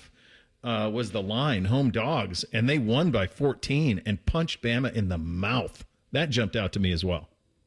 Yeah, I'd say I was really impressed. I mean, Alabama also very undisciplined. Like, they had so many penalties at so many bad times, and I think it's funny that, the thing that Feinbaum had addressed was, should Saban unretire and coach at Alabama? It's like, well, everybody would, even Kalen DeBoer would probably have that right now. Be like, yeah, get me out from under this. But I still think the title be okay. I was more impressed with LSU going into a Death Valley and beating Clemson the way they did. Like, there was Heather Dinich, I think, is probably the only person that says she's going to have LSU ranked number 1 in her AP poll when it comes out tomorrow at noon. Did she really? Yeah. Yeah. Well, that's pretty ridiculous. Well, now is the time, right? Get your takes out. And LSU certainly impressed with the road victory over the weekend against, I still think, a really good Clemson team.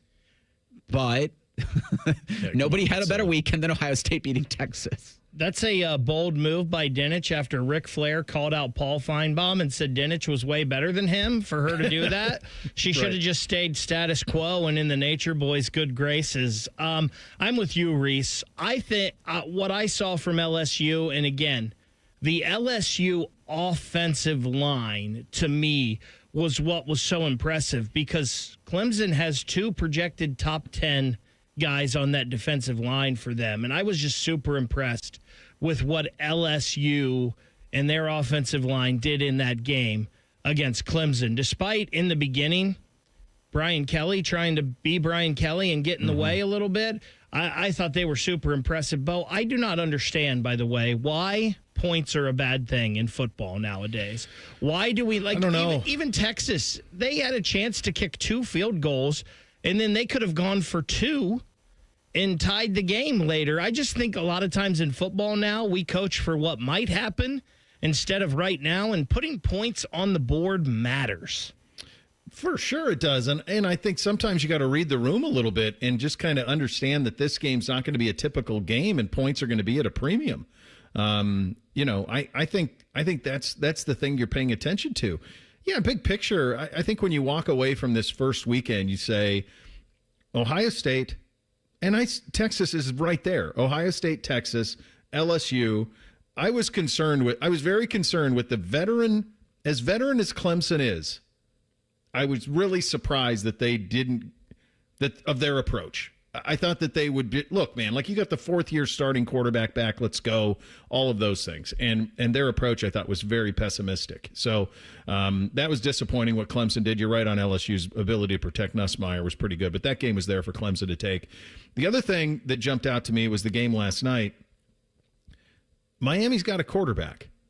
Carson Beck didn't forget how to play quarterback. And this is a guy who NFL evaluators, and maybe he's Bo Callahan and nobody at Georgia likes him. All of that's fine. I picked Miami to beat Notre Dame on Friday. They did beat Notre Dame on Sunday night. And the reason for that was, as good as CJ was, he's still a freshman. His first start, second-year player. The other kid has started for 3 years at Georgia. And that's what it looked like to me. And I think Miami's going to be a team of consequence. Now, Notre Dame almost got them. They came all the way back, and they made it very intriguing in the 4th. But I think Miami is finally sort of back, and they do kind of look like they could be a playoff team.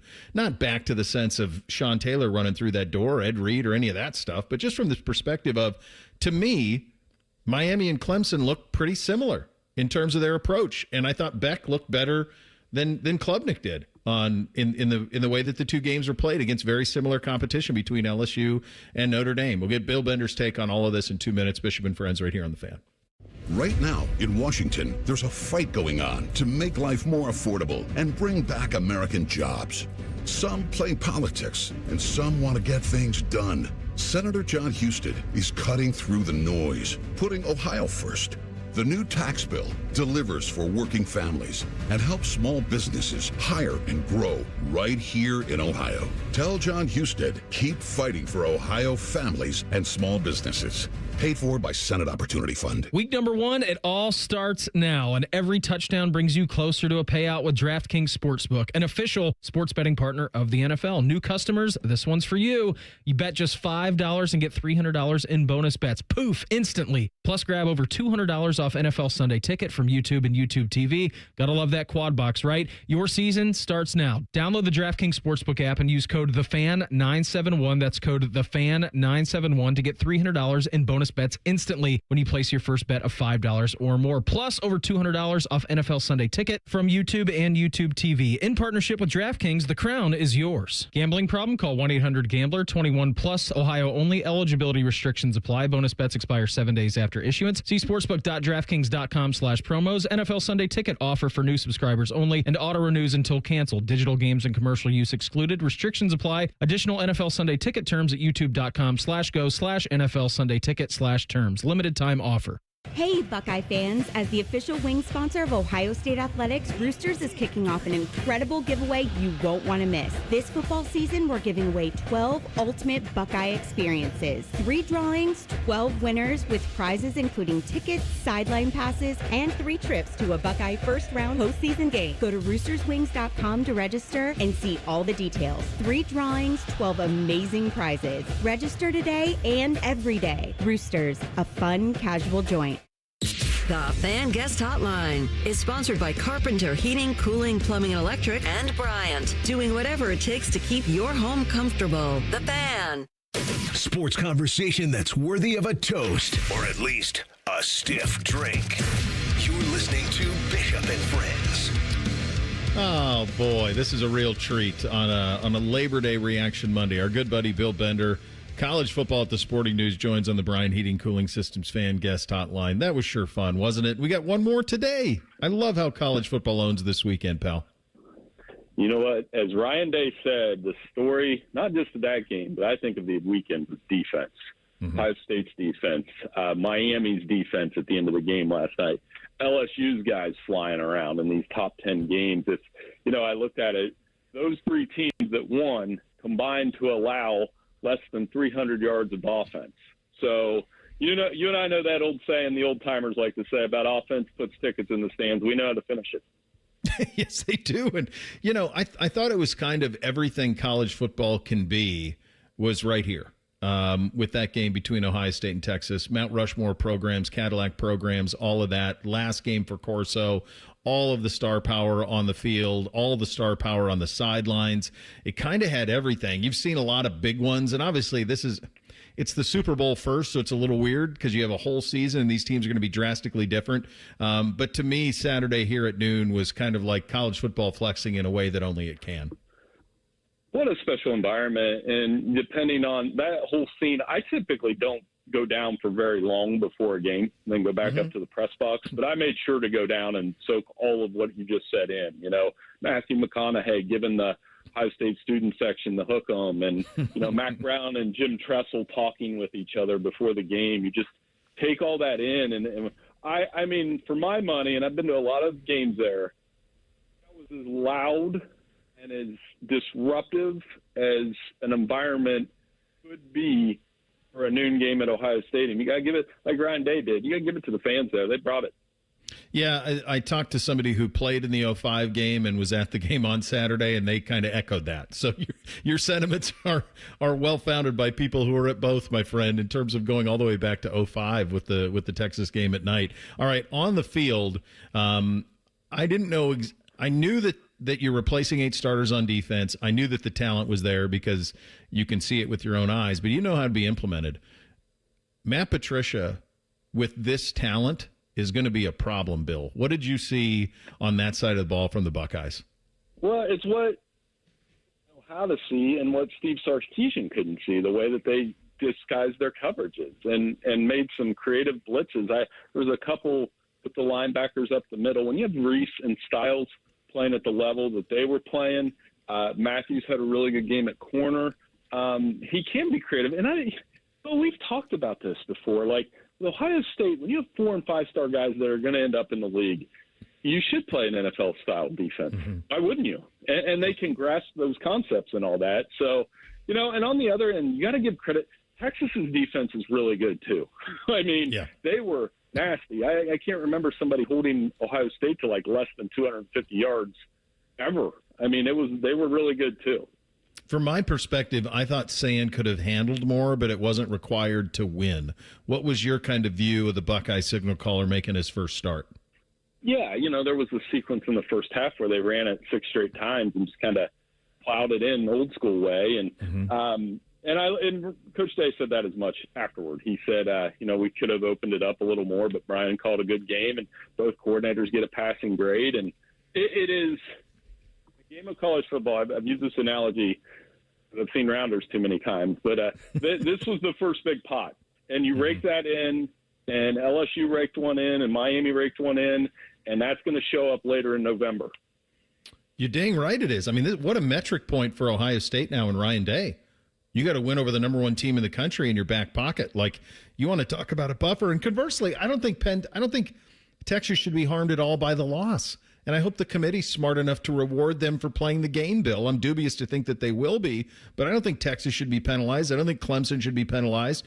Notre Dame, I guess that's sort of a conference game for them. But, to me, none of those teams should be penalized by playing big boys right out of the gates.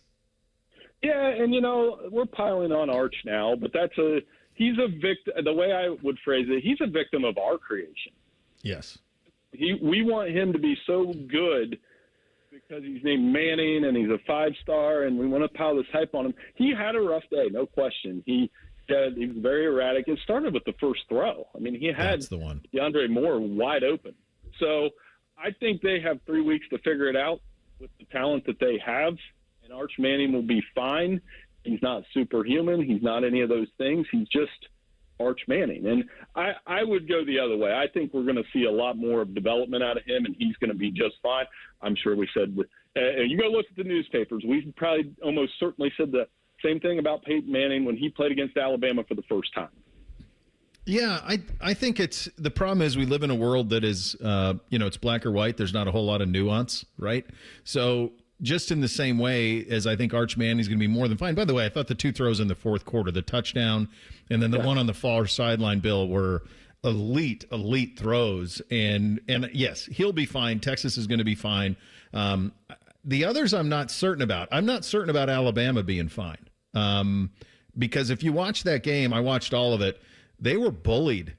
They were undisciplined. They were soft, Bill. They were unprepared on the road. And I put this stat out there over the weekend. DeBoer has lost 4 of his last 5 road games. Saban lost 6 road games in the playoff era. Yeah. I mean, so we can do that comparison all you want, but they don't look like Alabama. Florida State kind of looked like Florida State again. The TV sounded like Florida State again. I know you know that program, and Doak sounded like Doak, and give Castellanos credit. That's a Florida State thing. He ran his mouth, and they backed it up. Yes, he did. Yeah, and Alabama, I just don't know where Kellen DeBoer goes from here. $60 million buyout, though. He's not going anywhere. So, I mean, they better figure it out. Yeah, they're going to have to. The other one that had another one of those top 10 matchups was down in the Death Valley that's in South Carolina. LSU I was awfully impressed with, but I was also really disappointed in Clemson's approach with a 4-year starter and all of it. And I understand LSU's got talent, but so does Clemson, Bill. And this is really Dabo's, might be his last kind of run at this thing with all of this talent returning. And I was very disappointed in the way they went about their business Saturday. What did you make of that game? Well, and they even got the built-in LSU mistakes. Right. You know, the botch sequence at the end of the half on the fumble before that, and some errors that have dogged Brian Kelly over the years.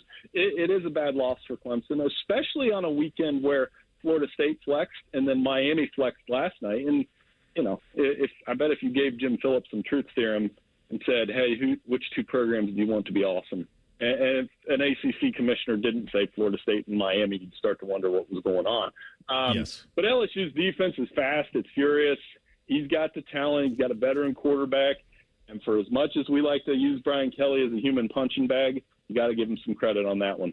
You do, Bill. And I think you also have to give some credit to Carson Beck. I said Friday on our show, I don't think he forgot how to play quarterback. Now, he might be Bo Callahan and his teammates can't stand him, and a Cavender says he's boring and all of those things, but he can throw the football. And to me, what I saw last night from Miami, and they held on late, you're right, with the stops. And I thought Carr, by the way, was pretty dang good, too, for making his first start. But Beck gives them something they've been looking for really Cam Ward was incredible individually, but Beck, to go from Ward right into Beck is a pretty good job out of them.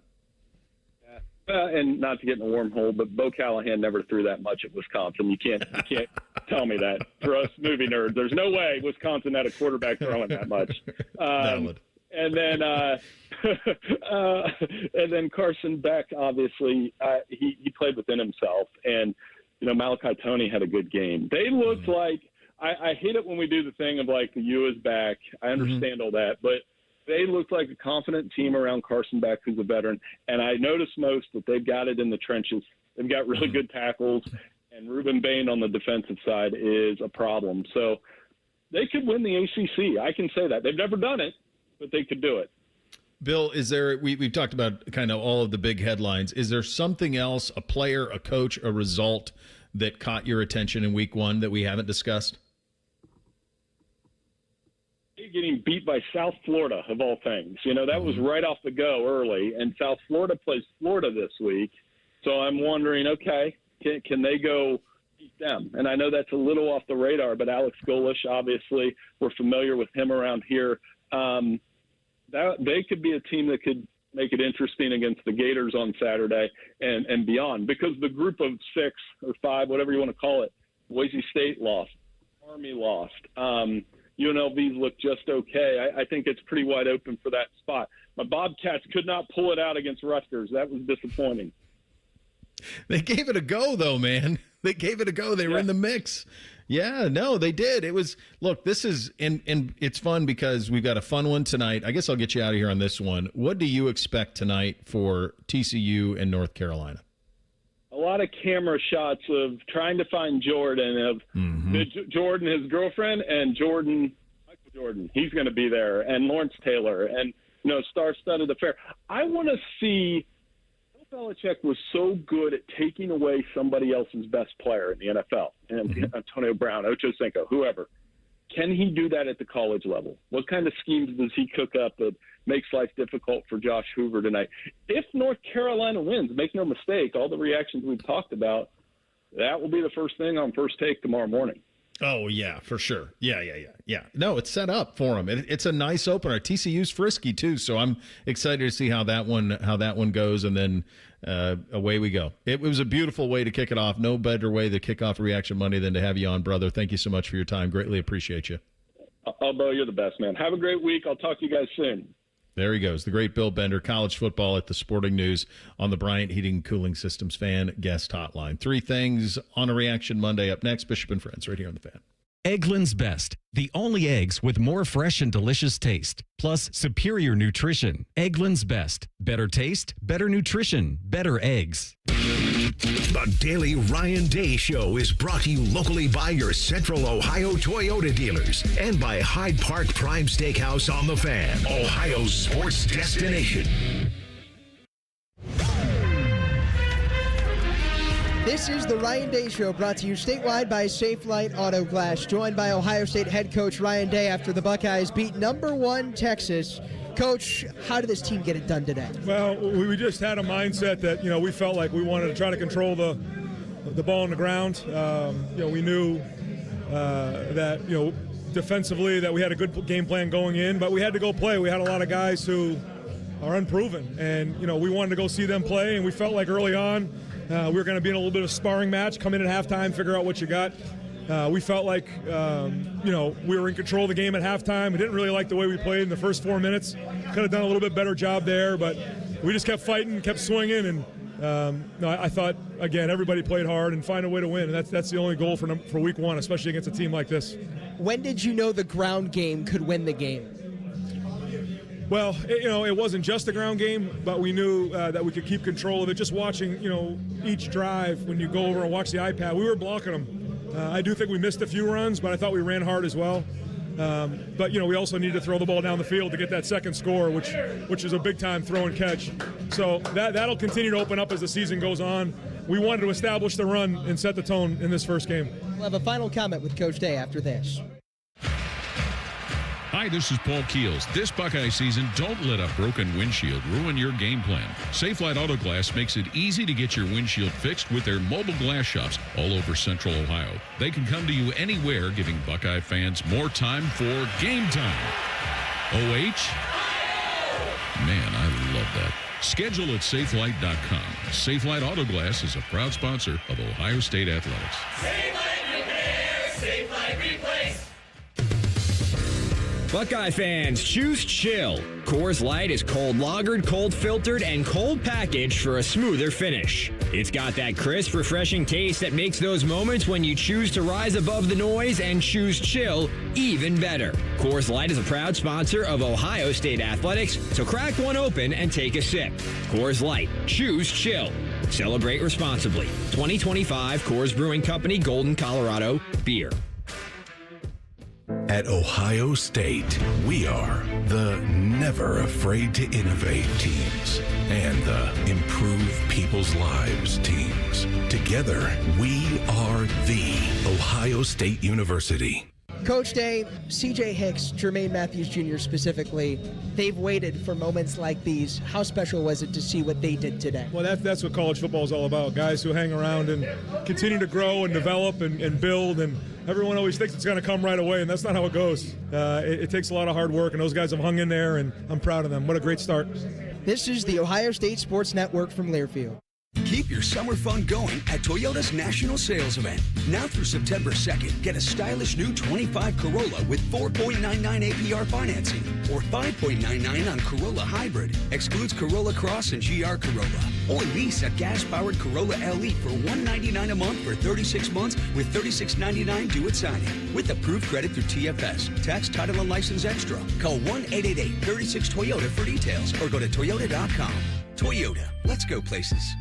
For more than 35 years, Hyde Park Prime Steakhouse has been known by Buckeye Nation as serving the best steaks in the city. Our thick-cut, aged steaks have been a staple in Columbus with 3 locations in Upper Arlington, Dublin, and downtown. Hyde Park is proud to introduce our newly added wine room at the downtown Columbus location, where a new elegance in dining will surround you. And coupled with live entertainment every weekend, Hyde Park will be the perfect setting for any occasion or the perfect night out. Hyde Park is a proud sponsor of Ohio State Athletics. Go Bucks! Discover uncompromising quality at a reliable price with Giant Eagle in Market District. Look for signs throughout the store highlighting lower prices. Surround yourself with savings at Giant Eagle. Experience value like never before. Visit Giant Eagle today to see how easy it is to save.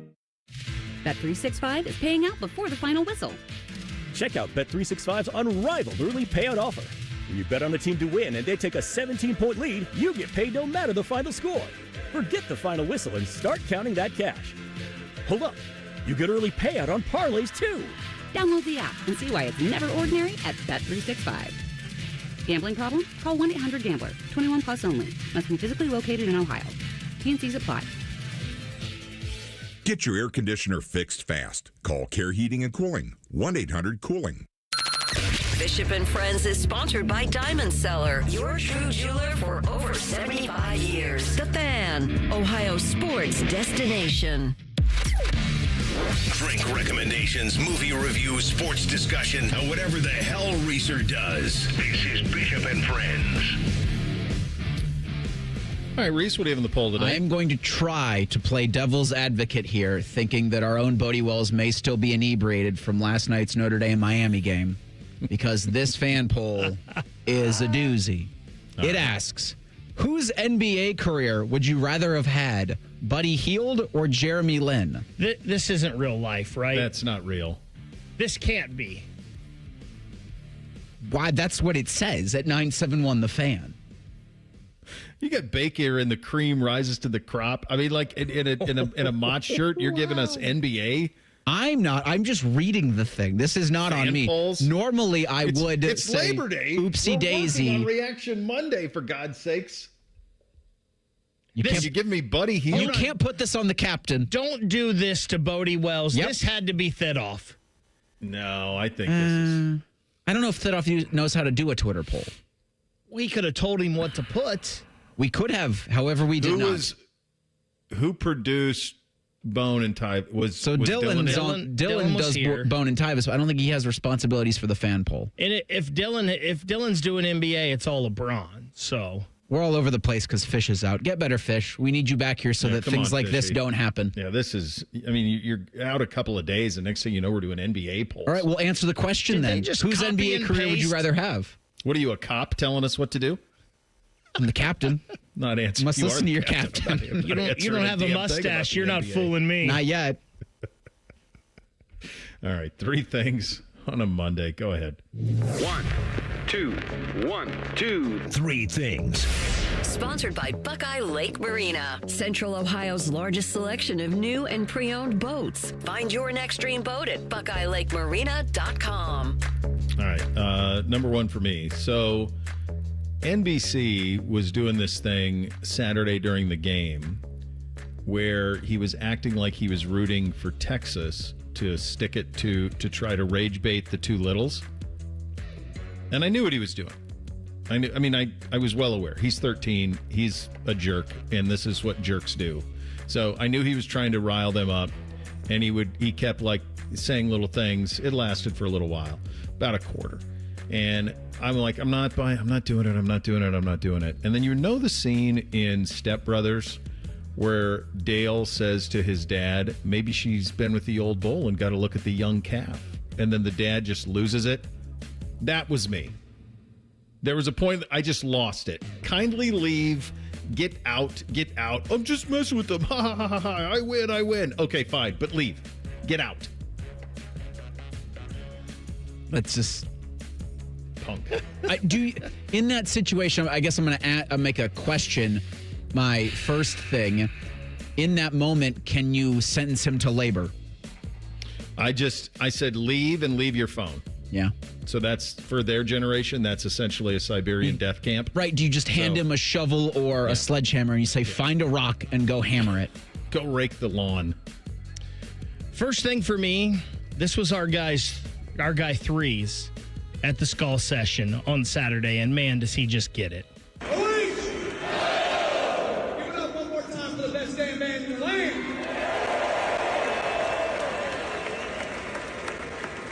I promise you the team behind us to do their part, but I need you guys to do your part, okay? Now listen to me. You have to make life absolutely hell for Arch Manning and the Texas offense.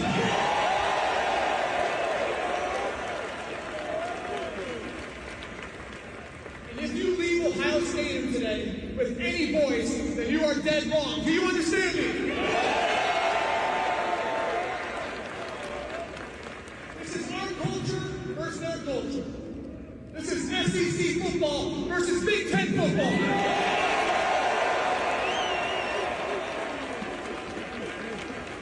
This is their flash versus our toughness, our grit, our fight. Listen to me now. Like it says in the Buckeye battle cry, our honor defend, we will fight to the end. Make sure you scream to the end. Go Buck! I get chills just listening to that, and all I could hear in the background was 310 days in Ann Arbor, Michigan. Goodness. It was a WWF promo, brother. So if he wasn't maybe the greatest collegiate linebacker of all time, the all-time leading tackler for the Rams, really good at television, a really good linebacker coach, and pretty much good at everything he does, he probably could have been the heavyweight champion of the world, too. So what can't he do? He's really good on a mic. What a shock. Crushed it. That was awesome. The coolest thing for me was seeing, and I'll make this my second, was seeing as the video's taking place, like little London behind him, reacting to her dad, like when he says hell. Living hell for Arch, like her eyes got big. I was like, that was my favorite part of the whole video, was her reaction to it. Second thing for me, I'm just going to read a tweet from ESPN's Adam Rittenberg. My view on preseason polls is clear. They're trash. But if you're using them and other data about Texas entering the season, Ohio State should be number 1 now. Never trailed, didn't allow any points for 56-plus minutes. Neither Ohio State or LSU was dominant. Both recorded quality wins. The only team that had a dominant, truly notable Week 1 win was Florida State. Ooh, how about that? Second thing for me, I'll go back to James. One of my favorite pictures that I got this week was James talking to his former coach, Coach Tress, with the two daughters there with him. It was so cool just seeing all that interaction with the former players and the coaches and the former coaches as well. One of the coolest things that I took away from the game on Saturday. Finally, number 3 for me, it was the first time that I had watched both pregame shows simultaneously, and they were both on for 3 hours. Fox is going back to a 2-hour show next week, so they kind of vacillate their show based on the quality of the game that they're doing. So they're doing Iowa State, so they're pulling it back this week. I hope that, I don't know if we can stop this now, but I hope that we don't go like all shock cable news crazy nonsense with these two shows, because the most important thing, and this is why Game Day is so successful and why everybody had the emotional connection they did to Corso, is your job is to paint environment, not to see what is more shocking and outlandish that you can say. And I hope they don't do that. I'm fearful they might. Yeah, I was kind of it felt really poor, the job by both outside of the Lee Corso things. I was like, none of this is needed. Like, it's so far a deviation from what made College Game Day so special, and that's what I loved extra about the Corso tributes, because it brought you back to that time where it was just a really fun show that celebrated what we love about college football, not trying to be divisive against fan bases. Finally, just real quick for me, Ryan Day was doing his speech at the Skull Session, and he kind of started going in to a cadence, and fans there were giving him the what treatment a la Stone Cold from early 2000s. Please don't what your head coach. I know sometimes if he lists, you don't need to fill that with a what. It's the worst thing in sport when fans do the what to somebody on the microphone. Please stop that. Final thing for me, Reaction Monday continues next. Rothman and Ice, Jim Lachey, Adam King, Ian Fitzsimmons, all a bunch of fun coming up. You have that to look forward to, which is nice. We're back tomorrow. Enjoy your Labor Day, Bishop and Friends, right here on The Fan. Matty Ice has a large tattoo on his calf of LeBron eating a lion. I have nothing else to say. Rothman and Ice. Weekdays from noon to 3. The Fan. Make your long summer holiday weekend a good deal better by stocking up on your favorites during the Buy 5, Save 5 sale at Meijer. Buy 5 or more and save $5 or more when you mix or match over 2,000 items store-wide, like Meijer shredded or chunk cheese, 24 packs of select Coca-Cola and Pepsi products, plus deposit where applicable, Brawny paper towels and Dixie Family Pack paper plates and bowls. The Buy 5, Save 5 deals at Meijer. That's the good life, a good deal better. Exclusions apply. See all deals in the Meijer app. It's the Ford Labor Day sale event at Valley. F-150 and Lightning, Escape, Explorer, Bronco, Expedition, Mustang, and Mach-E. All brand new 2024 and 25s. Buy yours with 0 down, 0 payments for 90 days, plus 0 APR for 48 big months. And all with a 2-year premium maintenance plan added. Hurry in by Monday and choose from over 600 in stock at Valley Ford of Columbus in Hilliard. Open Labor Day, 11 till 4. Get Eco. Aaron, what's your favorite holiday? Labor Day. No, really. What's your favorite holiday? Labor Day? Get Eco. Labor Day is when we celebrate the working people of America. Like plumbers, electricians, and HVAC technicians? Sure, but we're also celebrating nurses, police officers, office workers, firefighters, school teachers, landscapers, and those people who faithfully pick up our garbage on trash day. And waiters and waitresses? And car mechanics and... And daycare workers. We can't leave out daycare workers. Hooray for Labor Day! Jerry, when you look at working people, what do you see? I see the people who built America. I see love. Love?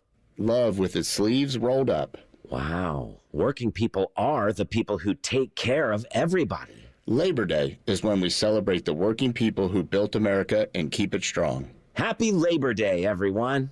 Get Eco at geteco.com. Looking to save on your auto loan? CME wants to beat your current rate by 1.5% APR. Low rates and no payments for 90 days. Why wait? Refinance today and keep more money in your pocket. Terms and conditions apply. Minimum floor rate of 4.99% APR. Federally insured by NCUA. Visit CMEFCU.org for additional details. Road trip! This summer at Tire Discounters, your tires are your passport to savings, because you're driving to Paris, Texas, then it's off to Rome, Georgia, and you'll be kissing the Blarney Stone in Dublin, Ohio. Right now, save up to $404 when you buy 4 tires, and that includes a free alignment and oil change. Stop at Tire Discounters before you see the world. Here's 3 reasons to buy your Blue Jackets ticket plans for the 25-26 season. 1, pick your seat and pick your games. 2, plans start at just 11 games. 3, flexible payment plans. Act now. Visit bluejackets.com/tickets. Opening day of baseball's cool. The tournament's first weekend is amazing. Underrated sports day, the first Sunday of NFL football. So let's spend it together at the ESPN Bet Sportsbook at Hollywood Casino Columbus. Join On the Money and The Fan for a watch party for the Bengals-Browns game September 7th. Watch and place wagers on over 30 kiosks, contests, prizes, and oh look, little footballs. Must be 21 or older to enter. Gambling problem? Call 1-800.